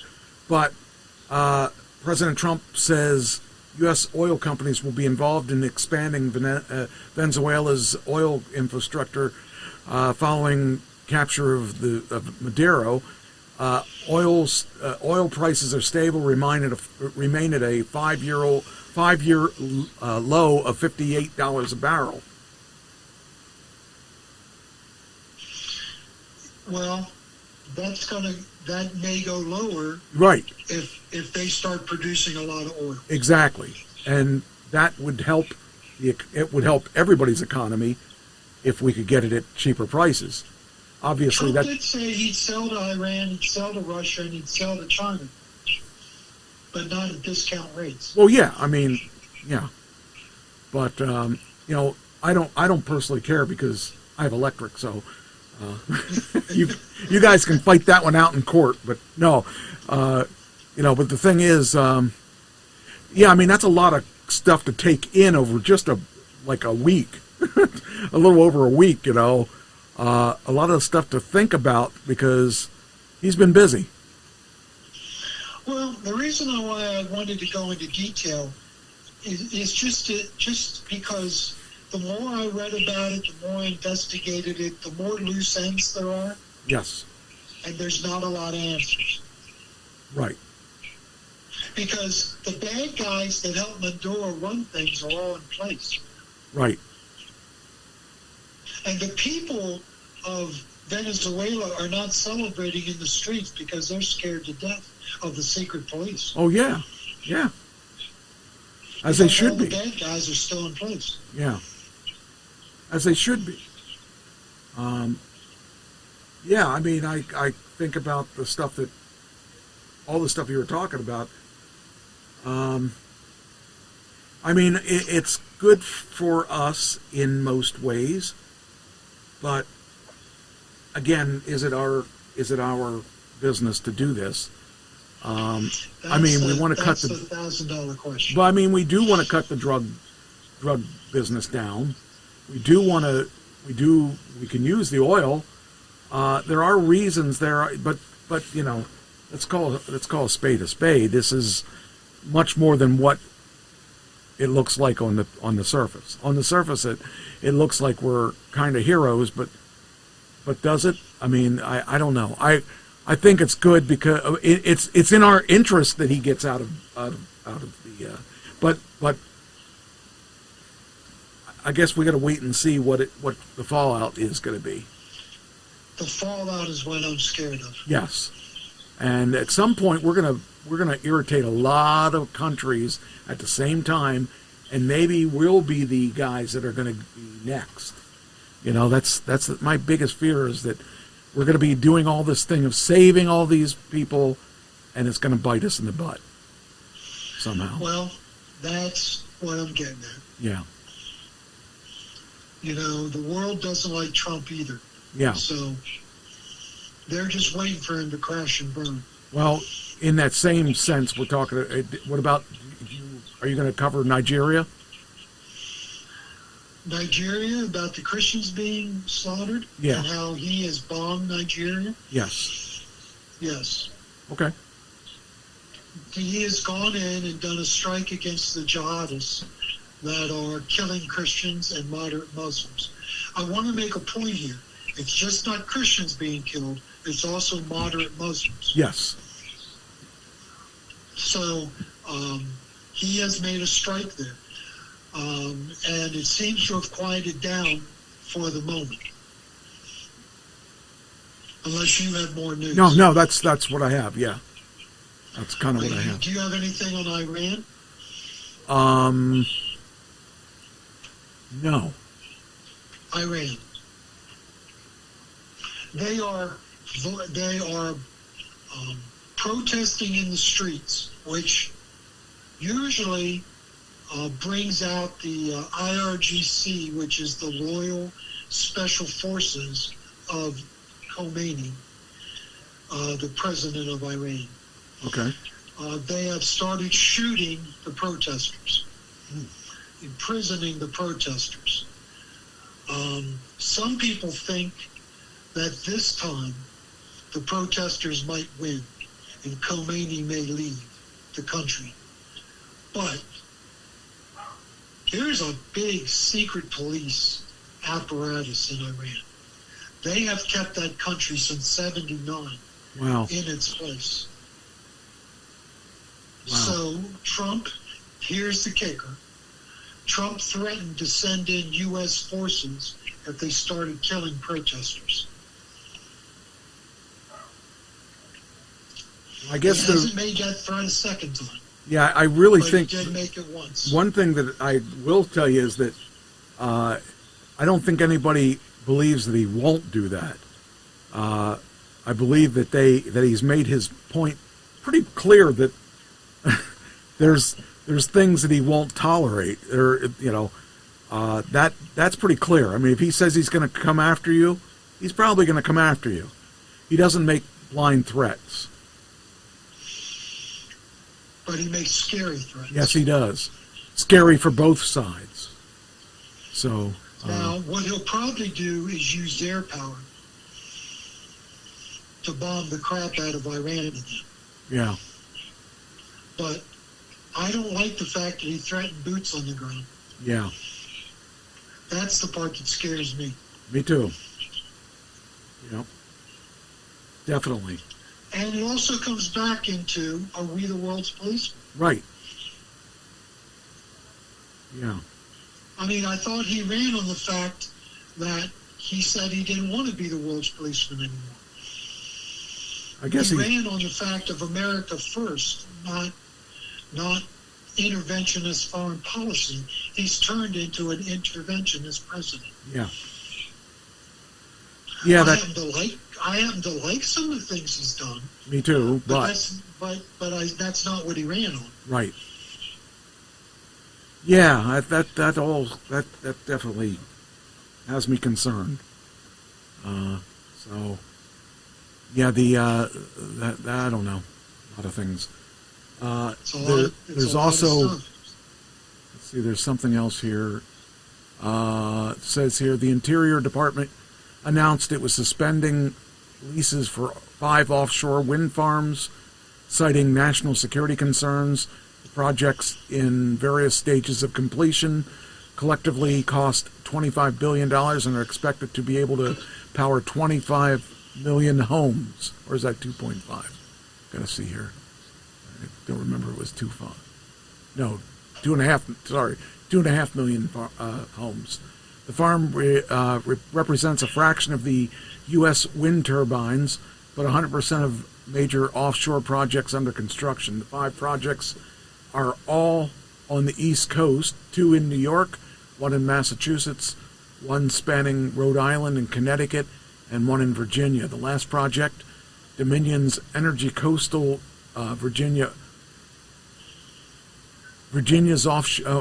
Dominion's Energy Coastal Virginia offshore wind is the largest of its kind, featuring 176 wind turbines. The administration cited reports finding blade movement combined with the tower's reflective nature can create radar interference, making it more difficult to identify legitimate targets. The announcement comes weeks after a federal judge struck down an executive order to end the projects, Developers claim they lost 15 to 50 million per week when the projects were stalled earlier this year. Well,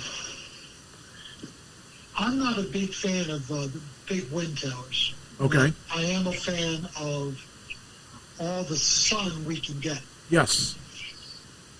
I don't like the fact that Trump ended the EV tax incentives. Right. Me too. And I don't like that he has stopped all the EV legislation that Biden. Now, some of the stuff Biden did was oppressive, but some of the stuff was well thought out. Yes. And Trump has just gone in and wiped it all out. And I think it's only because Biden did it. Biden did it, yeah. If Bush would have done it, he probably wouldn't have touched it. Right. And I think that personally, electric is something we've got to really seriously look at for the future. I mean, not the immediate future, but it does make a difference. And when we're talking about solar, that is a thing that doesn't have any parts to break. So it's like the wind towers. I can understand. There's, you got to worry about moving parts, and you got to worry about wind, and you got to, whereas solar, you got to worry about sun, but you don't have any moving parts, and that's a very big important thing. That's why electric cars are so much better than gas cars, because there are no moving. I mean, there are very few moving parts. If you look at a motor that is electric versus a motor that is gas, there's a lot of things that can happen with your with your gas car that you don't have to worry about with electric. You don't have as many parts. You have a motor. Okay, that motor is going to be a lot less cheap, or a lot less expensive to repair, and you don't have to change the oil. You don't have to worry about things like this, and so it's something we have to embrace at some point. We don't have to make all the cars electric, but we have to. We don't want to fall behind. Right now, we're falling behind because our president doesn't embrace it, and we're falling behind on the technology. Case in point is Tesla is no longer the largest number of cars, and it's a Chinese car. Right, it's BYD. I have it here somewhere. Yeah, and it's BYD is the name of the company. BYD. And the thing is, I don't think we should give that up, because that is the future. It may not be the future today, but it is the future of tomorrow. And if we give that up, we're going to lose the research and all the things that Musk have done. Musk is going to be the only one that. I mean, all the manufacturers of electric cars are losing money except Tesla. I think Rivian made some money, but they didn't make any real money. We're talking about peanuts. And there's another company out there who came close to making money, but they're not really making money like they should be making money. And the problem is that even Ford has just withdrawn their pickup, and they discontinued that F-150. And I was thinking of buying one of those. At one point I thought about buying one of those because it was a good price, and it was a good truck, and it seemed to work and all that stuff. But I'm glad I didn't, because they're redesigning they're redesigning their thoughts of what they want out of electric because of all the trials and tribulations. Tesla went through all those trials and tribulations in the early 2000s, or I should say around 2010-ish on up. So they already had those growing pains. But the problem is that if you're backing off because your government's no longer supporting it, that's a problem. I really think that they ought to embrace that. Well, Republicans have been mad because of all the seed money going to startups that didn't pan out. Yeah. But the thing is our government should be subsidizing clean energy, yes. Clean energy, yes. Clean technology. That's something we should be doing. It's going to be a problem when that oil runs out, and we will have no other. It will run out. It may not be our lifetime, it may not be the next generation, but it's going to run out. So, I don't know. Are you in favor of nuclear? What's that? Oh, no, I don't like nuclear at all. Why would it? I mean, think about where we were living when it happened. Yes, I know. I still don't embrace that. I am scared of it. It's got too much. The thing is, you look at solar.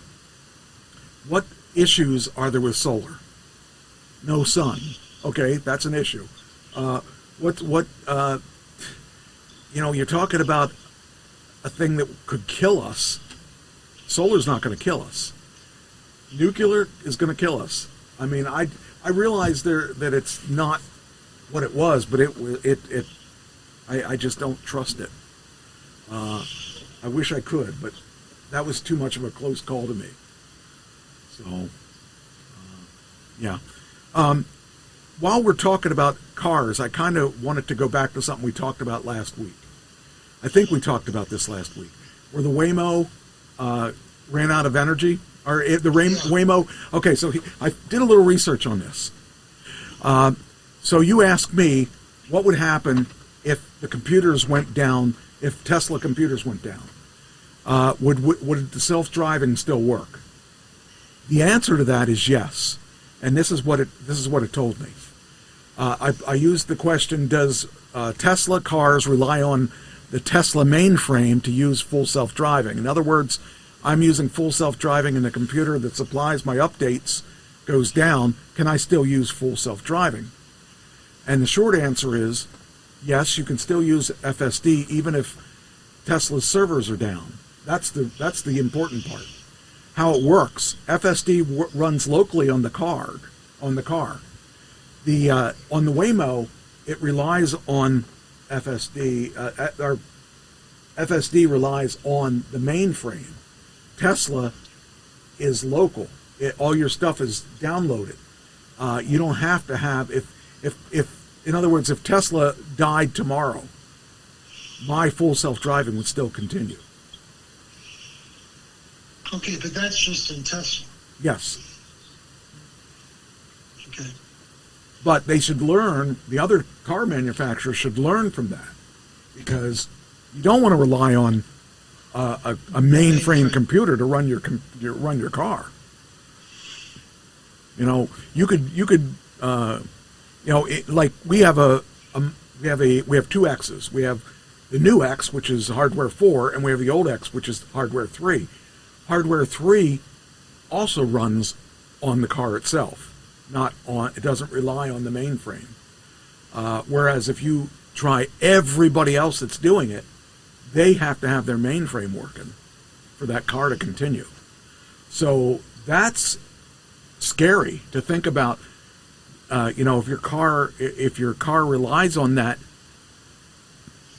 if anything happens to them, if they go out of business, you're screwed. You have to have the mainframe to run it. That's not the. Okay, so that's not the situation. What you're telling me is if I had $125,000, I better buy a Tesla and nobody else. Well, okay, so back up the car there a little bit. You don't have to have a $125,000 car. You can have our $30,000 car. Did that too. The one that the blue one that we have. You've convinced me that the $30,000 car is in my future. And believe me, the Model Y and the Model 3, there's nothing wrong with those cars. Those cars are high tech, and those are the ones that they actually do updates more than my car. But the reason I like my car is it's a heavier duty car. It will. I don't know if it'll last longer, but I feel safer. Just my own self feels safer. I like the displays better because it has a middle display. Those other cars, you have to look to the right to see your computer screen. Mine, you have to look.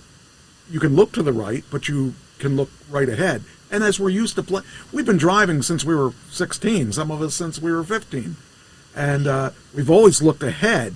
We never had to look to the right or to the left. And by the way, the nice thing about my car is when I want to make a left turn, I hit the left turn signal, and right in front of me, the cluster shows me my blind spots. Whereas if I had a Y or a 3, that blind spot is still there, but you have to look on the computer to the right. And I just found it more natural, because I've been driving for so long, that I should look ahead, not to the right. I don't want to look to the right to see if I have a blind spot covered on my left. It's just a little, it's one of those things that I kind of feel that I really, if I was new and didn't have that built into me after all these years of driving. Now, I didn't have a blind spot mirror in every other car that I've had, but, oh, by the way, you know that when your car may have this because you have a newer gas car. Do you have a blind spot indicator on your car? Yes. Okay, they put that in the Tesla this year. I have that too, and I didn't notice it until we were on our way to New Jersey, and all of a sudden I saw on the column, on the right column and the left column, this little light popping up, and I thought, what's that? I thought, is that a blind spot indicator? And it sure enough was. So they have that too. So that is awesome, because I thought, boy, it'd be really nice to have one of them, because then if someone's passing you and you're not passing, you can always look there and say, oh, there's somebody coming up. Whereas you wouldn't see that until you turned your turn signal on if you were using the blind spot in other ways. So, but anyway, I thought that was kind of cool that, and again, you can buy a $30,000 Tesla and soon to be a $25,000 Tesla, because the new robo-taxi is coming out as a low-end car for people to buy. So you can buy one of those for under $30,000. So there's no reason that people should buy gas cars anymore, other than not having a place to charge it. If they don't have a garage or don't have a charger and they live in a city, they might not want one for that reason. And that I understand. But it's something to think about. The industry is really changing, and it's changing quickly. So, but anyway, one of the things that you... Well, it wouldn't bother me, because I drive 20 minutes to get gas. Yeah. Wow. Because I get... Why? Because I can get it 20 cents cheaper. Is that going to save you money? No, I go buy it for other reasons. Oh, okay. It's on my way to my daughter's. Okay, that makes sense. But if there was a charging station on the way to my daughter's... There probably is. Then I wouldn't care. I can tell you that... There's a Wawa going in, and they've already said that they're having charging stations. I don't know if they're going to have Teslas, but they're going to have charging stations. Well, I can tell you that there are 175,000 Tesla charging stations or more right now. But see, I live on the west side of Cincinnati. The west side of Cincinnati is regressive.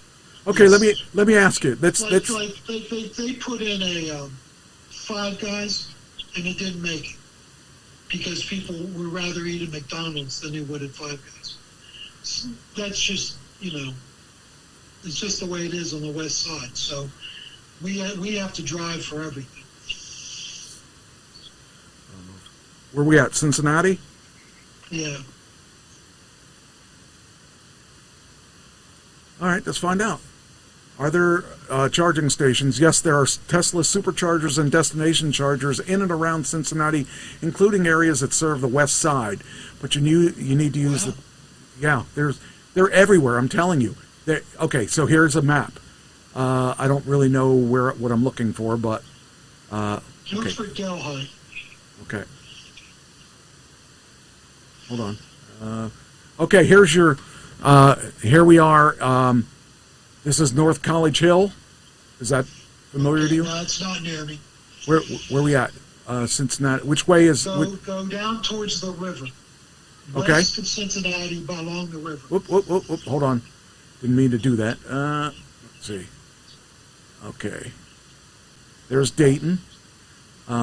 Which way do we want? Left or right? Go south. South? Even more south? Then Dayton, yeah. You want to go to Cincinnati. Okay, where's Cincinnati? West of... It's right above Kentucky. Right above... well, Kentucky's here. So... here is... These are all the let me back out here a little bit. Let me draw it in here. There's Ludlow.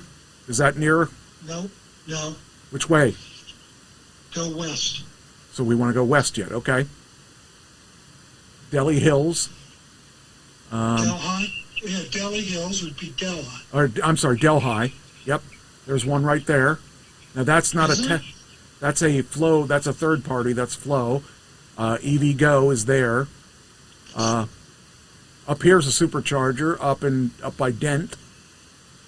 Yes, I know where that is. That's the closest Tesla. I know exactly where it is. That would be a 25-minute drive from me. Okay, so you this way? I'm in Delhi Hills. Oh, you're in Delhi. Okay, so that gives me an idea where we're talking about. Let's see. Where did I see Delhi? There it is. Okay, so there, over here, there's all kind. There's a Tesla one. Here's another one. Here's another one. There's another one up here. Yeah, there's all. I didn't know about. Yeah, there's. I can tell you that there's within 20 minutes of just about any location is a Tesla charger. Actually, here we go. West Cincinnati, 12 superchargers are within that area. Cool. So they're everywhere. I'm telling you. Now this one is a slow one. It's 150 kilowatt max, but they aren't all that way. I mean, it's really, he really planned things out so that you don't have to worry about running out of fuel. Now, one thing I've noticed, and I've been paying attention a lot to, there's this one thing called Out of Spec. It's on YouTube. Out of Spec is what they're called, and they test all of the different electric cars, and Tesla being one of them. One of the things that they showed me is that they run it till it's out of electric, till you can't move the car anymore, so that you know what your real range is. So on my car, it actually goes about 24 miles below zero before it runs out. And if you can't get to a charger in 24 miles below zero, you deserve to walk. Because as you can see by the picture there, there's a lot of chargers in your neighborhood or in your state. So it is a possibility that that you won't run out of electric, and until you get your car and use it and get used to the way that it discharges, and then you get the feel for it. I don't have range anxiety at all anymore because I know what my car can do. And when I see what, like I let it get down. I've gotten down to 5 miles before it was at zero, and I was sweating bullets because when I did that, I was like, oh no, I don't know what it's like, because it was right after I had my first one, and there were no chargers then. I mean, there were very few chargers, and a lot of the chargers were slow chargers. But nowadays, you get really, there's 3 levels of charging. Well, there's more than 3 levels of charging, but with superchargers, there's the 150 kilowatt, then there's the 250 kilowatt, then they got the brand new 350 kilowatt. Those chargers will charge the fastest. And right here it says it has 250 watt, they have 12 stalls, and 150 watt, they have 8 stalls at this 4825 Marburg Avenue. That's number, which one is that? Must be over here. So that's a lot of chargers. That's actually, that's 32 chargers right in just that location. Here there's 16. Wait a minute. It's only 4. It has a destination charger. A destination charger is like if you went to a motel and they had charging stations there. They're usually slower. But the thing is, you don't want to always do the fast charge because that'll kill your battery. You should have slow chargers to Well, if you go to a hotel, you just charge it overnight. That's right. That's exactly right. So, and my house charger is 30 amps. It'll give me 30 miles an hour of charging. So there's a lot of things that you can, like this one's not. This one's a third party. So that one you have to have an adapter, and that's only 50 kilowatts. That's a slow charger. That's my house is about that. There's 16 kilowatt. That's a destination charger. That's slower than my house. 8 kilowatts. That's a destination charger. That one's like plugging it into the wall, and not your regular. That's not a regular charge speed. That's a slow one. But EVgo slow. That one has a 350. There's 100, and there's 100. So these they're getting up there. Electrify America has some 350s. That's a fast charger.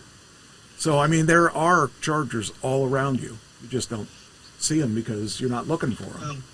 You have convinced me.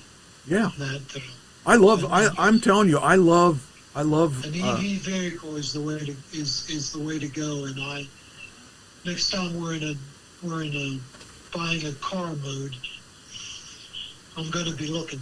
Yeah, I mean, it's really worth looking for the peace of mind that there are a lot of cars out there that I'm not talking just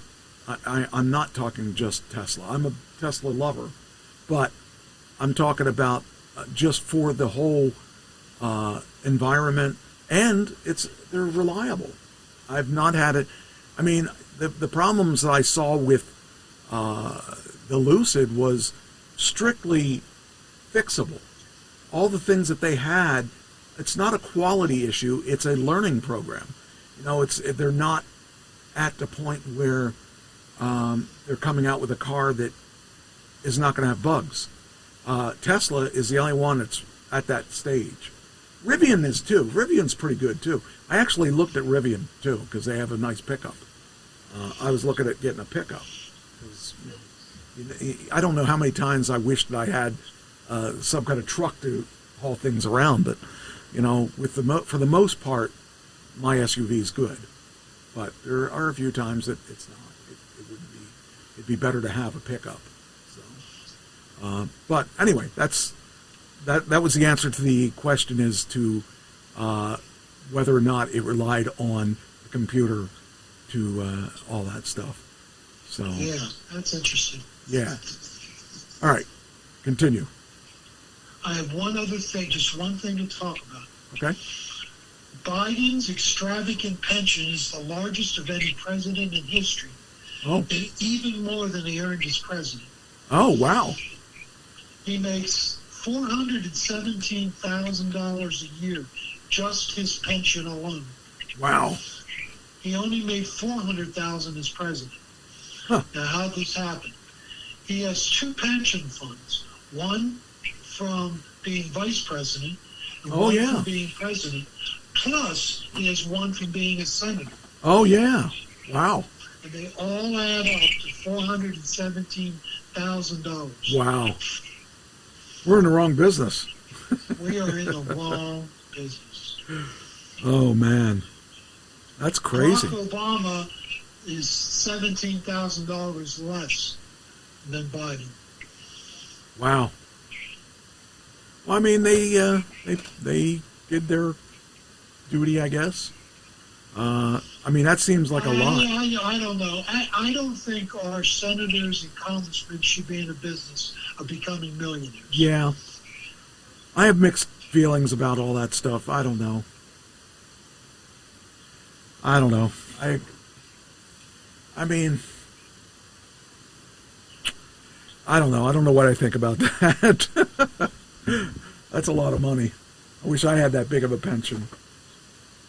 He also gets $1.5 million in perks. He gets $727,000 for office space. Wow. And he gets all kinds of other perks. So he basically, and he gets free health care for the rest of his life. Wow. I don't know how long that's going to be, but Yeah. I mean, I got to think that. Social Security. Yeah. I would think that Bush. So I think there should be a means test for Social Security. I think if you're a multi-millionaire, you shouldn't be getting Social Security. I disagree. It depends, because you got to be able to live. Let's say that you were making, I don't know, a lot of money, and you want to retire, and you're used to making, I don't know, let's say what would you say he makes? 400,000, something like that. 417,000. So let's say you were in the business, you were a business owner, and you gave up your business. Okay, let's talk about D&H. Like, I worked at D&H. I made good money there. Let's say I made 400,000 a year. Okay, and I left. Was forced out of my company, like I was. I didn't make that much, by the way, but let's say I was forced out of that company, so I retired. Okay, well, now I'm not making 400,000, not even with the money that they that we saved for me. So let's say I make nothing when I leave there, because that's a possibility in some places. Because if you're forced out of your job and you're living on whatever money you saved, I kind of see a reason not to. You don't want to penalize. Even me. Actually, let's talk about me. Why else? Why else would I think about? When I left when I left D&H, and I had to live on what I made at the money that I made on D&H in my retirement. I had to start withdrawing that, and I was 57, and I didn't have any money at all. I mean, I didn't think I did, and I had to live on that. If I'm used to living a lifestyle, let's say I had a bigger house, I had all these things, and I was forced out of my job, and I had to retire. That's penalizing me because I had to retire. And all the money I'm used to living on, I don't have that anymore because I don't have an income. I think I'm thinking about people that make a lot more than you. Well, yeah. I mean, I'm thinking about to where $50,000 a year isn't going to make that much of a difference. Yeah, to me it did. It made a big difference because I do actually, in honesty, I do make about what I was making when I was working. But that's because a lot of my money is put away. I didn't even realize I had the kind of money I had because I kept asking my guy, am I going to be okay? He said, yeah, you're going to be okay. He said, you have enough money to live for 30 years. And I thought, okay. So does that mean I shouldn't get my Social Security because I had money that much? Yeah, I don't think I'm talking about you. I think I'm talking about. But still, you put the money. That have $20 million in the bank and can't live off of it. Well, that's just greed when you're taking it. Then, That's what I'm talking about. I guess I can understand why you're saying that. I'm just talking about it from a perspective of someone who never had any money, and because $20 million a year rolls off a nice chunk of change a month. Yeah, it does. I wouldn't know because I don't have that kind of money coming in, but sure would like it. But it's coming out. But it's money that you're putting money away in that Social Security. So you do deserve to get it back. If you put money into the system, you deserve to get it back. I don't know. Yeah. That's my belief. Anyway, I guess we have a difference of opinion. Yeah, I mean, if you doesn't happen too often. No, we're pretty close to being on even ground a lot of the time. So we agree on a lot of things, and the things we disagree on aren't like any big deal. But it's funny to think about that. All right. Well, in any case, all right. So you're done with your stuff? I'm done. All right. Well, then we'll go to more stuff that I have. I wanted to talk about headlines from last year. I just want to recap some of the stuff that we talked about. Last January, we were talking about the Los Angeles wildfires. It's been a whole year since that. That's crazy. They still haven't rebuilt any No. homes. And I know a guy that lost his home that out there. Also, a year ago, Trump was sworn in as the 47th president. To the chagrin of many people. Oh, yeah, there was a lot of unhappy people that month, and continuing on forever. Yeah, and there's, the thing is, there's a lot of people that whined a lot about him winning again, and they continue to whine about it like it's going to make a difference. And when he lost the presidency, you didn't see the other side with as much to say as the one side. So the one side, there's a lot of crybabies on the one side.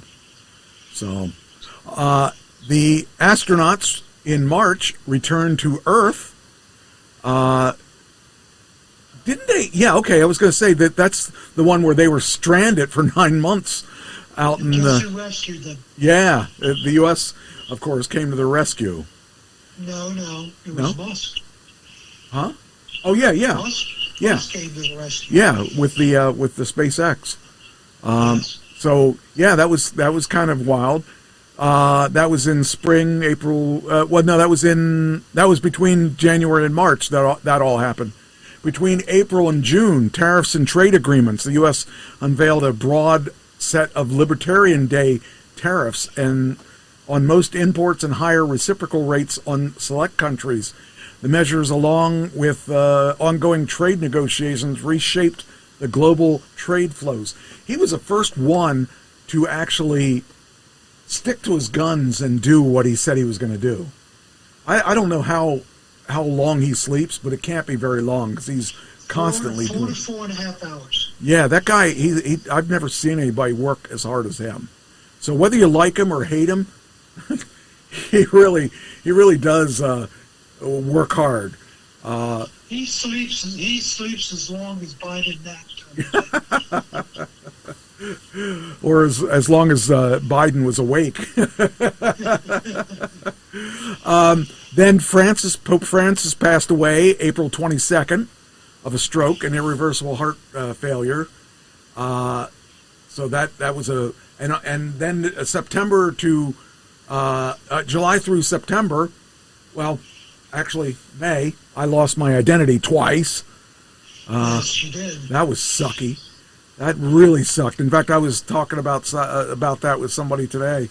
It just was horrible what I went through to get my name back and get my money back and stuff like that. So September, July through September, my school opened up and was our first show was September 20th. There were Central Texas floods in early July. Extreme rainfall triggered flash flooding, killing at least 135 people, including 27 campers and counselors in an all-girls summer camp. Do you know that they're rebuilding in the flood zone? No. Camp? Oh, man. Yes. You'd think we'd learn. Parents are suing. That's because crazy. They're putting the cabins right back in the floodplain. That's just crazy. NVIDIA reached a milestone on July 9th. NVIDIA became the first company to reach $4 trillion market value. And later in October, they were $5 trillion. As demands to... Now, do you know what NVIDIA started as? No. I remember them before they were NVIDIA. They had changed their name to NVIDIA somewhere around 2000. They were just a video card company. All they did was make video cards. And they started doing more and more with other things like making server farms, and became the leader in server farms. Originally, do you know that Amazon, Microsoft, so those are the two big guys, own most of the, like if you have a cloud server like I do, I use Microsoft's cloud server. Amazon went from being a book company selling used textbooks for college to this conglomerate of everything, but now they are the largest server farm out there too. So they went from selling books at, used books at $10, $20 to now they sell everything under the sun, and probably the world's largest company. Well, they own the world. They own the world. Yeah. But anyway, NVIDIA started as basically selling. Actually, they didn't even make video cards. In the beginning, they made chips for the video cards. And then they started making video cards. Then they started doing more and more networking and all that other stuff, and became the conglomerate that they are now. So they've really come a long way. NVIDIA reached a milestone July 9th to become the first company to reach the $4 trillion valuation. I mean, that's $4 trillion for one company. And now they're at $5 trillion. Right, and actually, thinking about that, the other day I saw the top 100 companies in Pennsylvania, and I thought, I wonder if the company I work for is on there. And I looked on the top 100. They are not. They are number 101. When I worked there, the first year that I worked there, the division that I worked in for 1 year made $200,000 for a year. When I left there, they did $4 billion. Wow. They're at I think they're $7 billion this year. Now that's for the company. When I worked there originally, it was $200,000 for the division. When I left there, it was $6 billion. Or no, when I left there, I'm sorry, it was $4 billion when I left there, and they're now at $6 or $7 billion. So that gives you something to realize that company's still growing, and that's kind of fun to watch. Okay, so then, in early September, Chicago immigration raids. In early September, Chicago authorities carried out immigration raids with ICE kicking off the multi-city enforcement efforts and highlighting tensions between federal policy and sanctuary police policies. You notice that there's not talk of sending in the National Guard anymore. Right. Yeah. Oh, yeah. I didn't think of that. Because I think they figure they're going to lose that in the Supreme Court. Interesting. Then on September 10th, that's when Charlie Kirk was shot. Was that long ago? That doesn't seem like it's that long ago. No, because because he keeps being in the news. His wife because of Erica's wife. Yeah. Well, his wife is on top of that stuff too.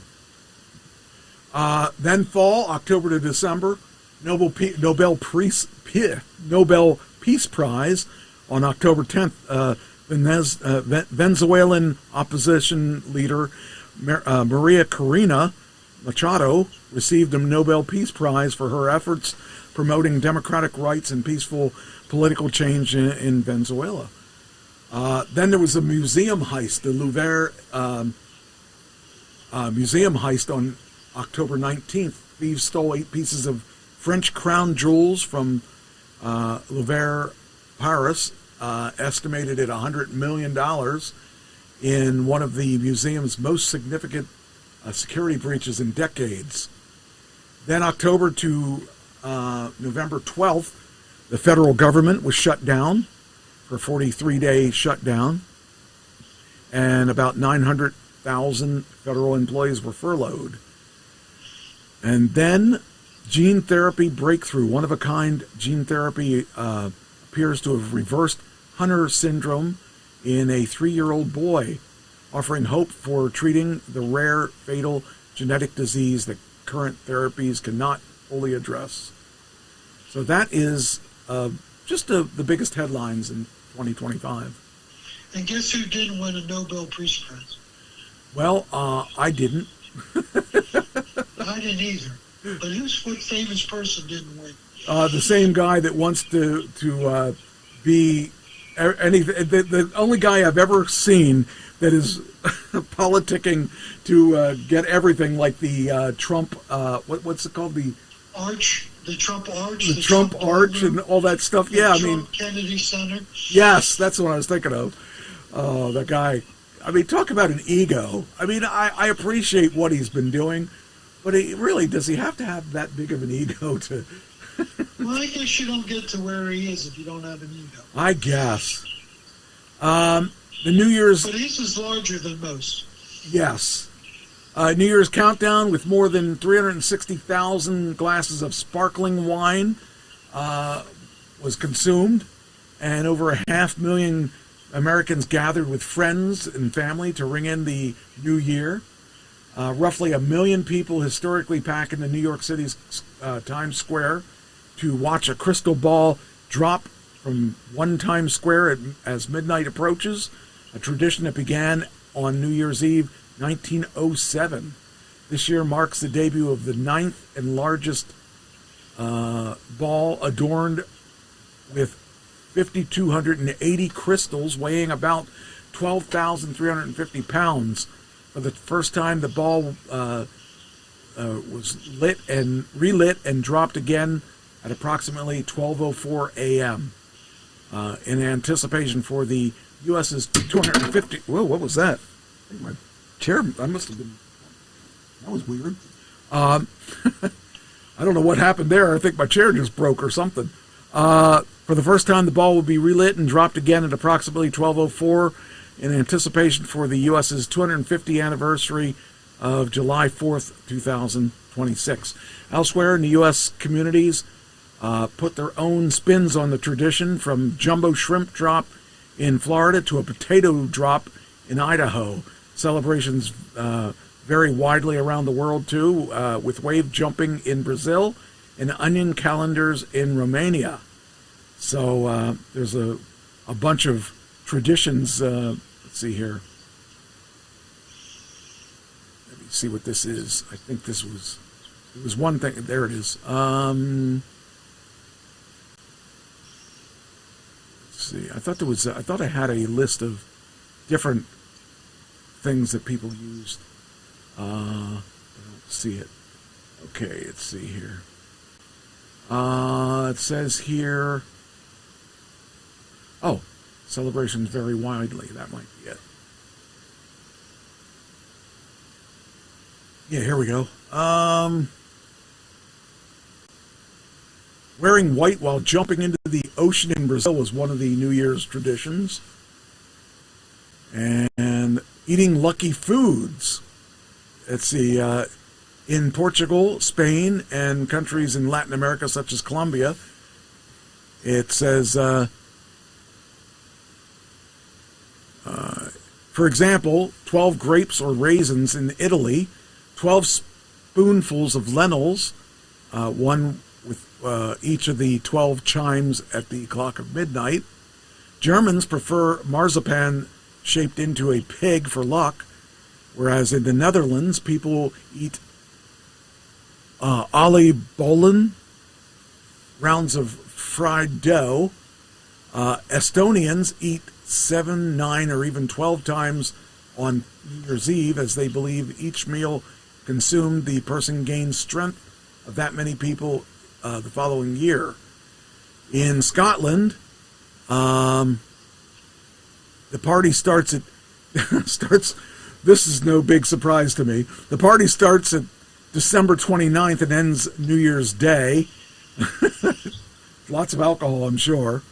Sure. It says here, and then it says, if you happen to be in Edinburgh for the festivities, Expect to see pipers and drummers leading the torch-wielding locals on a procession throughout the city on December 29th. And on New Year's Day, the party ends with an embracing swim in the chilly waters of the estuary Firth of Forth. Wearing polka dots and eating round fruits in the Philippines is something that they do. 12 seconds of silence before midnight in Russia. Russians reflect on the past year by remembering the most important events during the hours leading up to midnight. They also take 12 seconds of silence before the stroke of midnight to make wishes for the coming year. Walking around with an empty suitcase in Mexico. I never heard of that before, but it says here, here's how one can really get behind. In Mexico, to help ring in the year filled with travel and new experiences, people will walk around with an empty suitcase or set up in the middle of a room and stroll around it. Others go further, take a full lap in the block with their empty suitcase. This tradition is practiced in other Latin American countries such as Ecuador and Colombia. Throwing a bucket of water out the front door in Cuba. In Cuba, they symbolically gather all the bad spirits and negative energy for the past 365 days and toss them right out the front door. It's not uncommon to see buckets of full dirty water flying out of homes during the countdown to midnight. Can't make it to Cuba and want to experience it yourself? Consider Little Havana in Miami. Hanging and smashing pomegranates in Greece.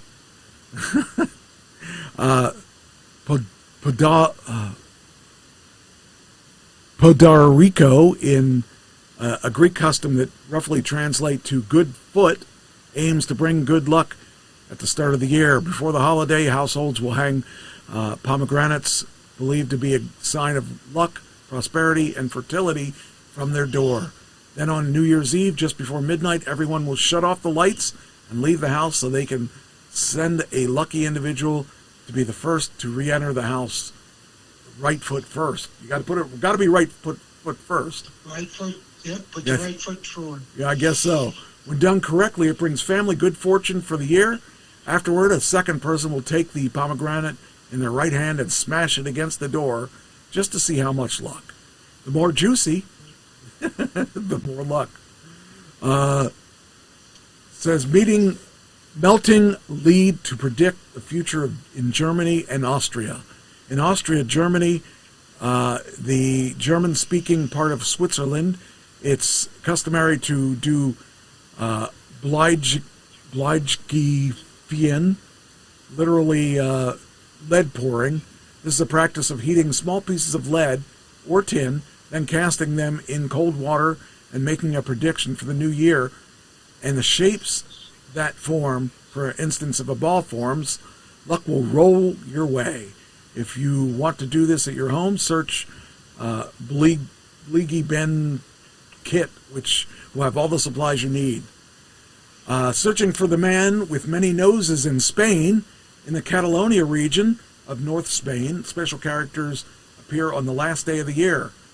L'Homme dels Nasos, or the man with many noses, has as many noses as there are days left in the year, and he grants wishes. If you can find him, according to Spanish tradition, children are encouraged to look for him, realizing that the last day of the year, he only has one nose left, and therefore hard to spot. You wonder where these things come up with, where they come up with these things. Jumping off a chair or a sofa in Denmark. At midnight, the Danes will jump off a chair or a sofa, literally jumping into the new year. It's seen as good luck if you do and bad luck if you don't. So be sure to take a leap if you ever celebrate New Year's in Denmark. They have a tradition of breaking plates, which represents the act of removing negative energy and ill will. Wearing red underwear in Italy and Spain. Italians and Spaniards wear both wear red underwear, bras, socks for luck. However, Spaniards insist on underwear must be new to be lucky. You can pull that red underwear out again. Lunar New Year, starting February 17th, 2026. Celebrants of Chinese New Year also don red undergarments to ward off bad luck and usher in a prosperous New Year.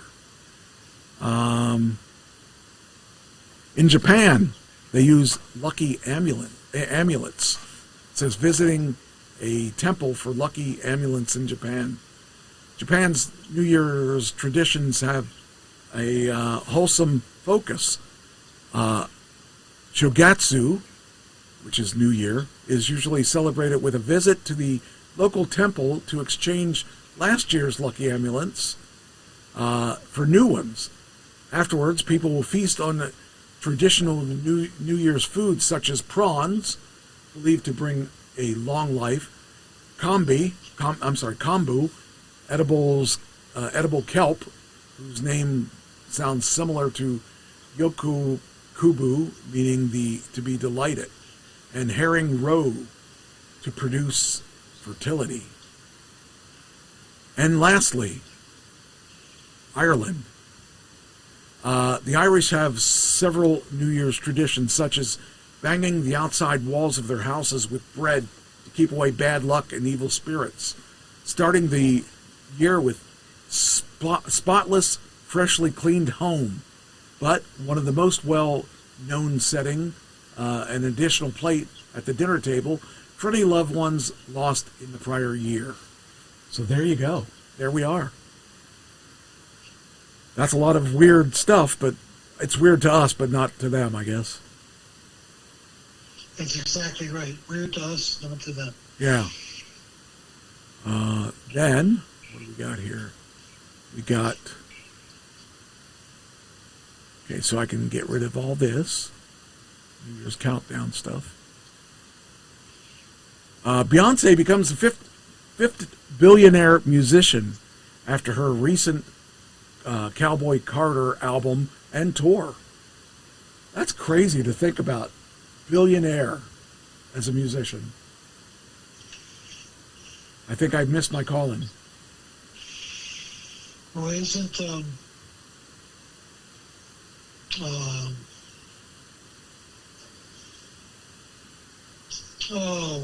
who else is a billionaire? Taylor Swift. Taylor Swift. Yes. Yep. She's the. I mean, there's 5 of them. I know 2 of them. I know Beyonce and I know Taylor Swift, but I know there's 3 others out there somewhere. Is Paul McCartney a billionaire? He probably is. I would imagine he is.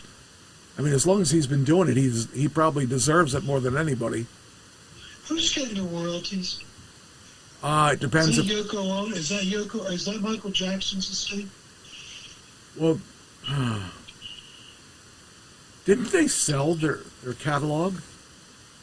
I thought they sold their catalog. Yeah, I think they did. I think that they did. I don't know if the Beatles sold theirs or not.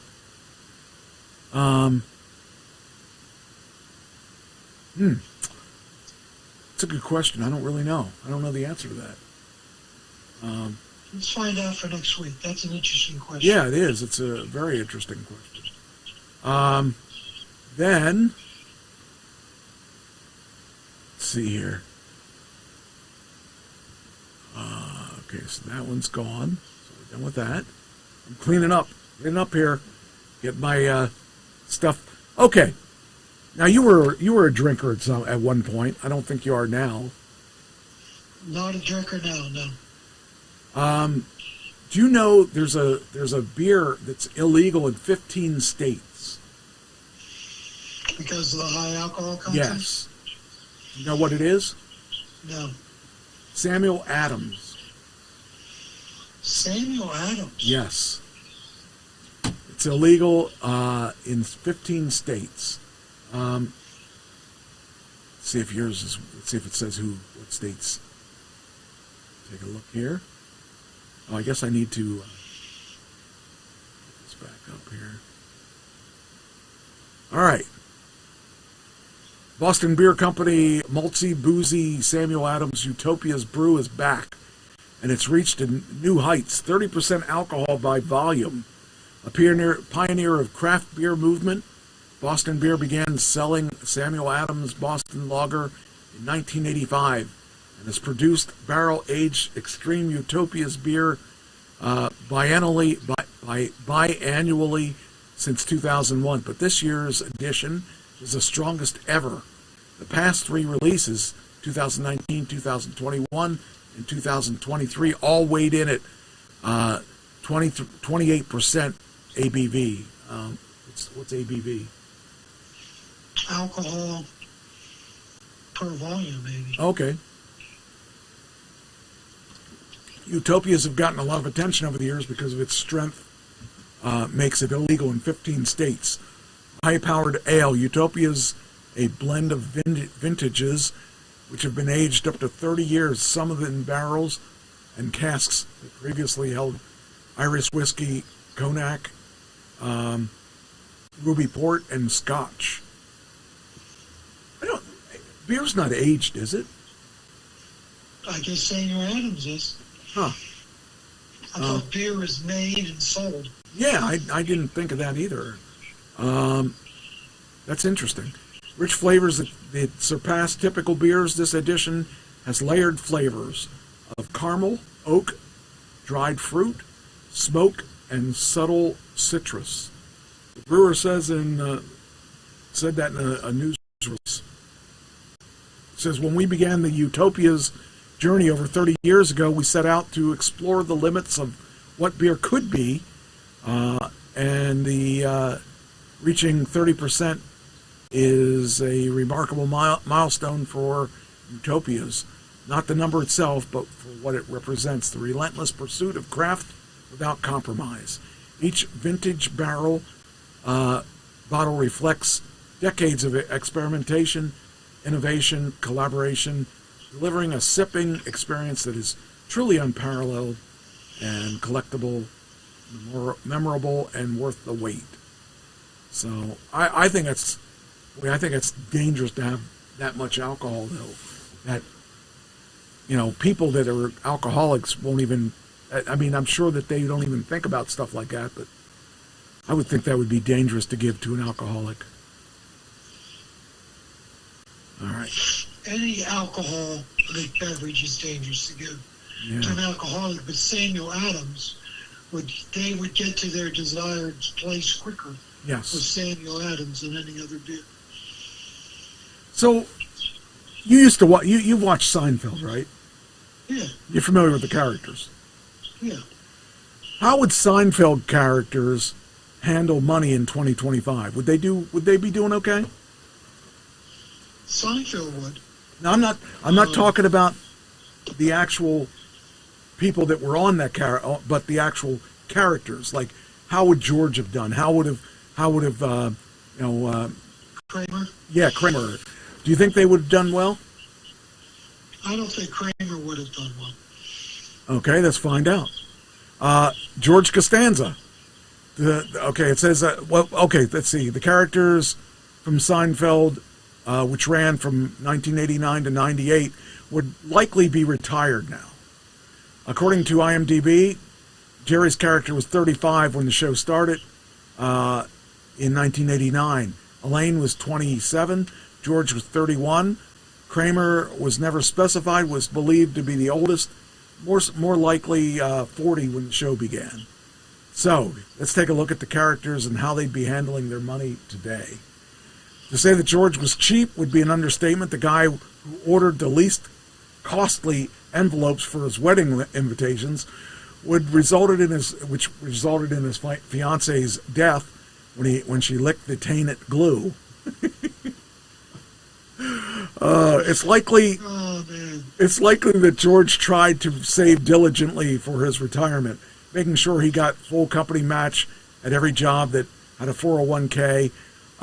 Although he'd never pass up free money, the problem is that George had so many jobs, including hand model, bra salesman, real estate agent, that he never stayed at any job very long. So his retirement portfolio wouldn't be where he'd like it to be.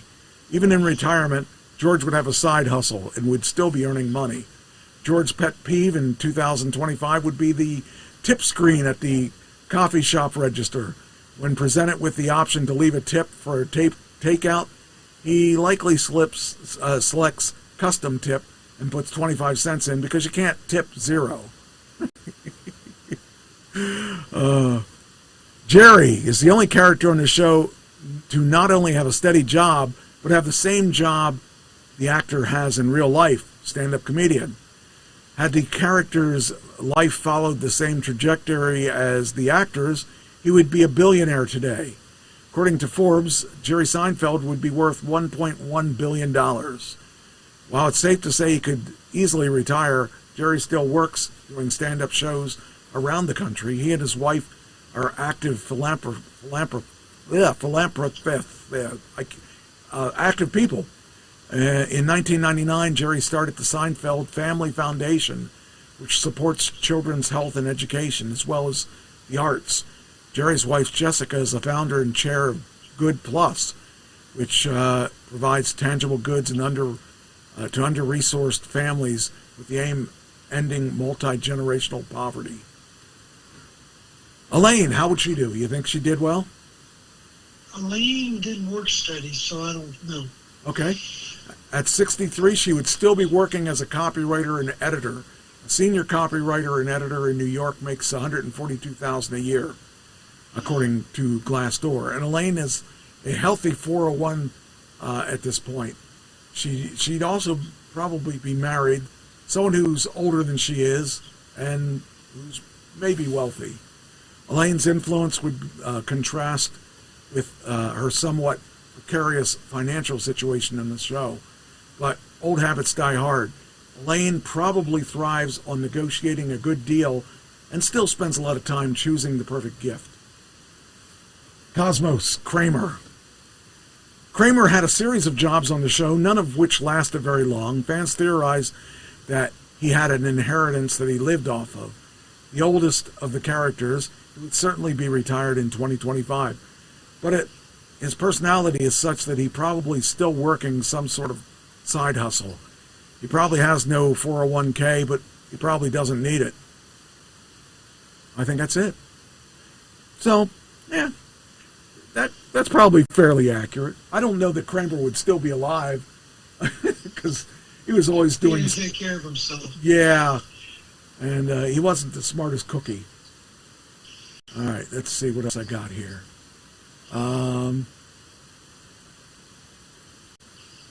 Oh, here's the thing I was talking about, NVIDIA. It says NVIDIA originally made semiconductor chips for video games, which is what I was basically saying. Yeah, it says here actually I knew this because I worked in the field, but it made chips for video games and graphics cards and stuff. They broke out, it says here, in the 90s to early 2000s. NVIDIA carved out a niche, whatever you want to call it. Niche. Yeah, it depends who you are and where you're from, but some people say niche, some people say niche, some people say niche. As a maker of semiconductor chips, specifically designed for video game industry, then they broke out through the competition to seal deals with TSMC and Microsoft and popularize the term graphics processing unit, or GPU. By 2024, they've become one of the world's most valuable companies. They started out making chips for PCs and game consoles. NVIDIA was founded by Denny's restaurant. NVIDIA is one of the handful of companies valued at more than $1 trillion. In its early days, the semiconductor companies sold GPUs, or graphic processing units. They were used for video games, but in recent years, NVIDIA chips have been used for crypto and AI. NVIDIA has faced several setbacks on its journey, including U.S.-sanctioned chip exports to China. The hardware AI was originally designed for video game graphics processing. So they took that games and moved it to a whole other market now that it's doing all the AI stuff. Smart people. Yeah, they are. I look back at that and like people that don't know the history probably would be shocked to know that all they did was make chips, But they made that's the way AMD was too, by the way. AMD didn't make CPUs in the beginning; they made chips, and it turned into the graphics chips. So it's kind of funny. And it says semiconductor chips are electronic devices that store and process information. The major AI players are creating web of circular investments. So if you would have bought stock of NVIDIA back in 2000, you'd be rolling in money because their stock is really pretty expensive. Anyway, this is showed you how NVIDIA and OpenAI fueled the AI money machine. So, I mean, basically, it doesn't matter which AI platform you're in. NVIDIA made the chips that are running it. So, it's really funny. All right, let's see what else I got here. Okay, that's all NVIDIA. I put a lot of this stuff in and I never get to it because we talk about so much. And we usually run out of time before we run out of things that we talk about. I guess I can get rid of all that NVIDIA stuff now. Do you remember 2000, the Y2K thing everybody was worried about? Yep, worried about their computers would self-destruct. Yep. Y2K, short for year 2000, was a potential. I worked in the computer industry, and we were panicking. We didn't know what was going to happen. And all the companies had to come up. So the deal was that computers in the early days, they only worried about the last two digits, like when the date. And so everything that they knew, the thing is they only prepared for up to 99. So at 2000, you had to have some way to go from 1999 to 2000, but you were only using the last two digits. So everybody was panicking because all the software and stuff would at 2000 it would be considered 1,000 because it didn't use the first two digits.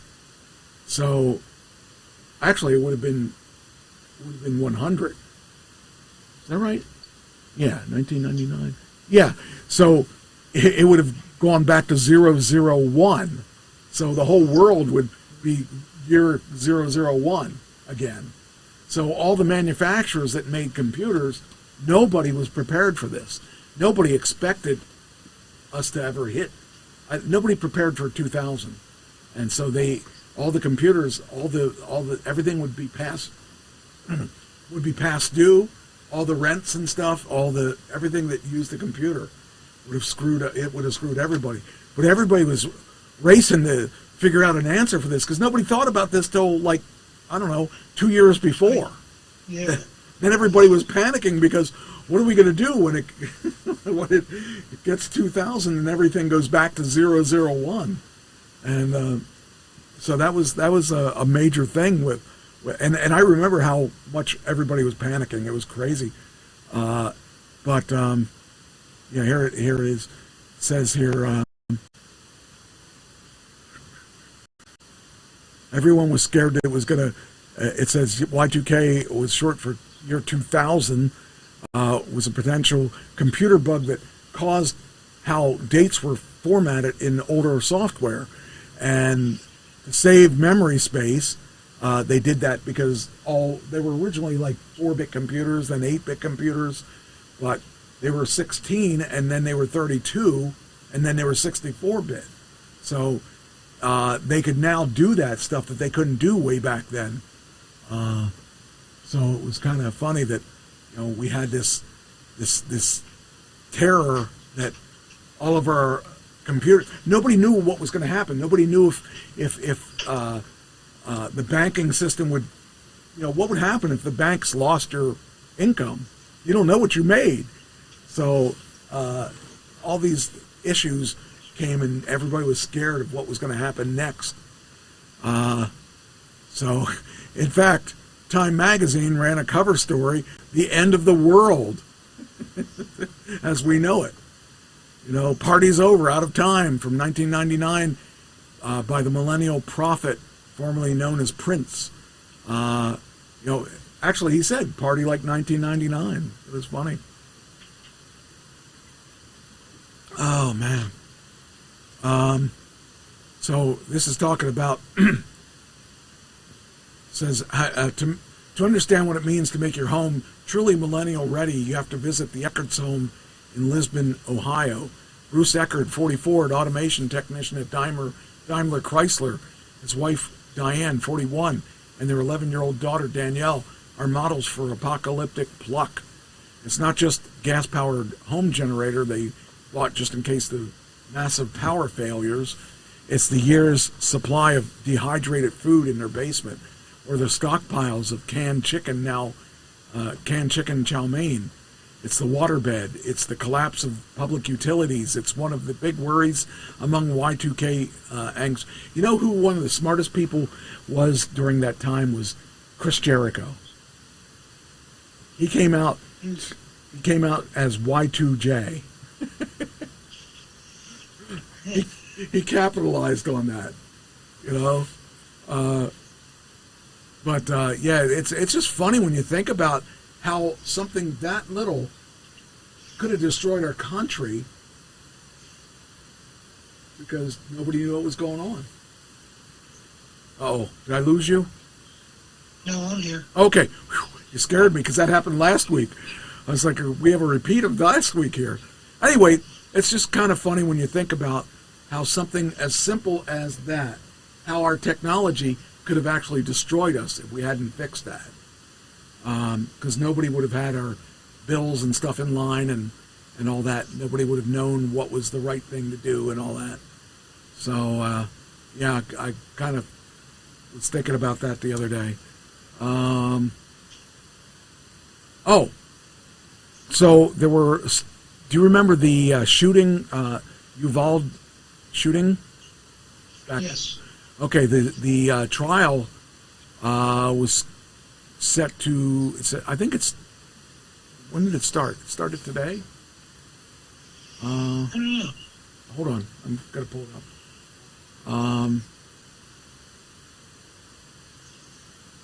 What day was it? What's today?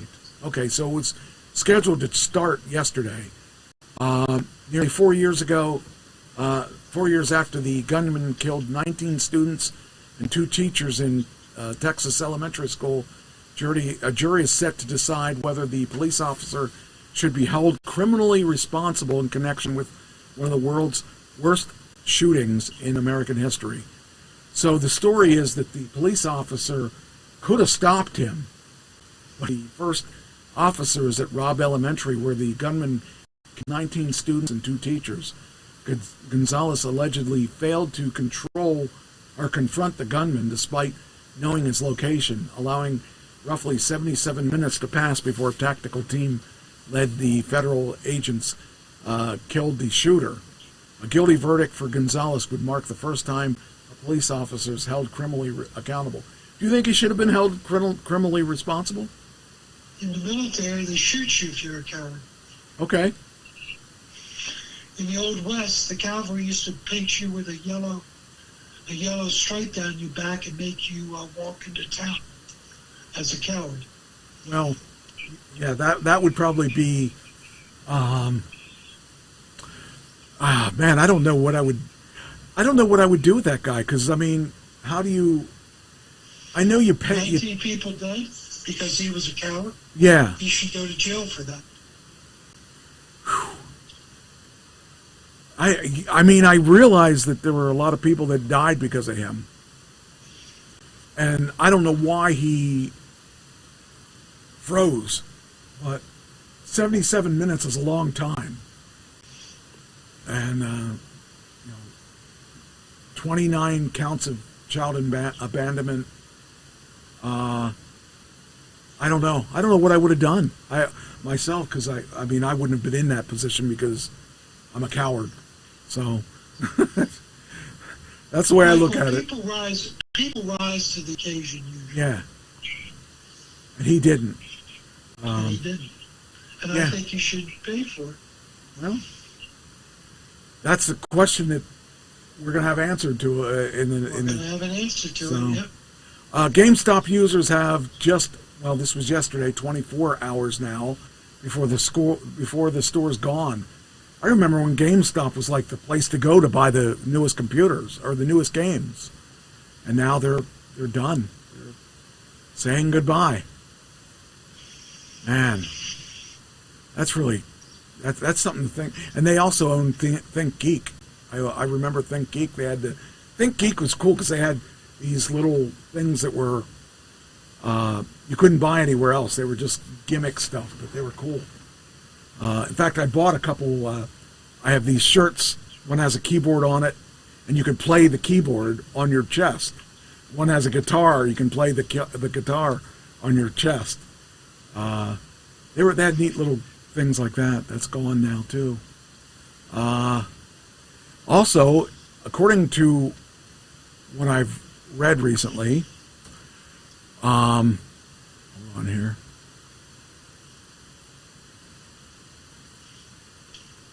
There was a predator that was spotted in backyards like this. Oh, yeah, okay. I wanted to make sure it was still up there. I guess that's a coyote.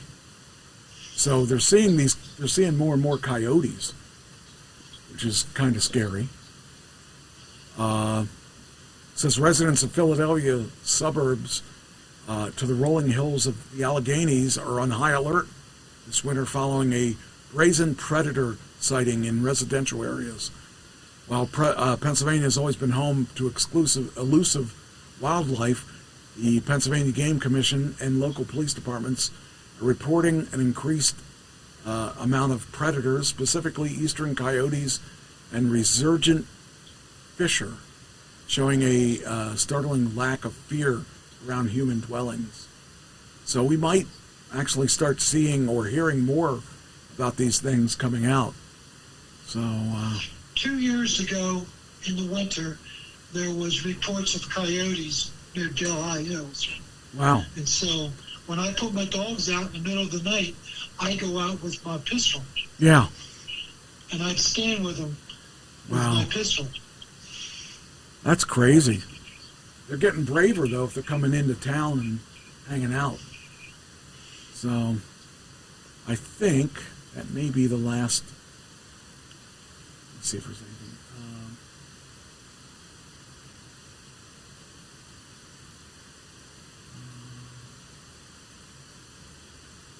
That's really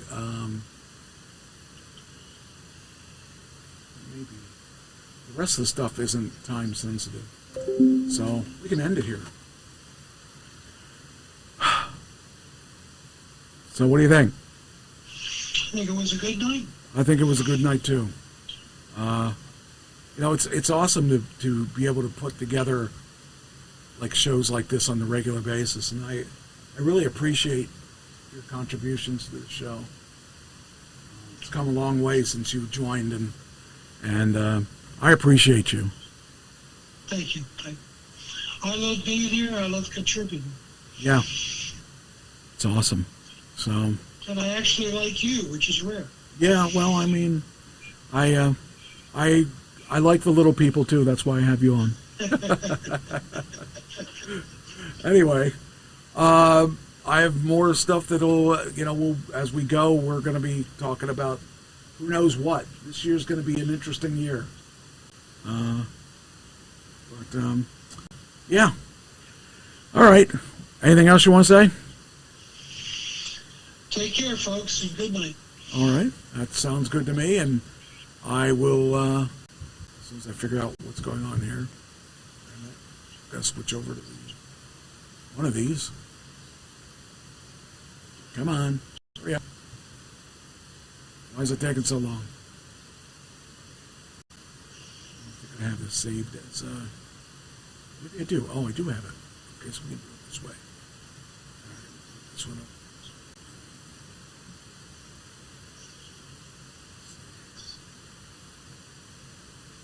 I don't know why it's not finding it, but we'll do it this way then. All right, here we go. I will talk to you, oh, that's the wrong one. Darn it, this one. This way. This way. There we go. All right, I'll talk to you guys next week, and same bat time, same bat channel, and we'll see you then. So, here we go. There's the sound. Okay.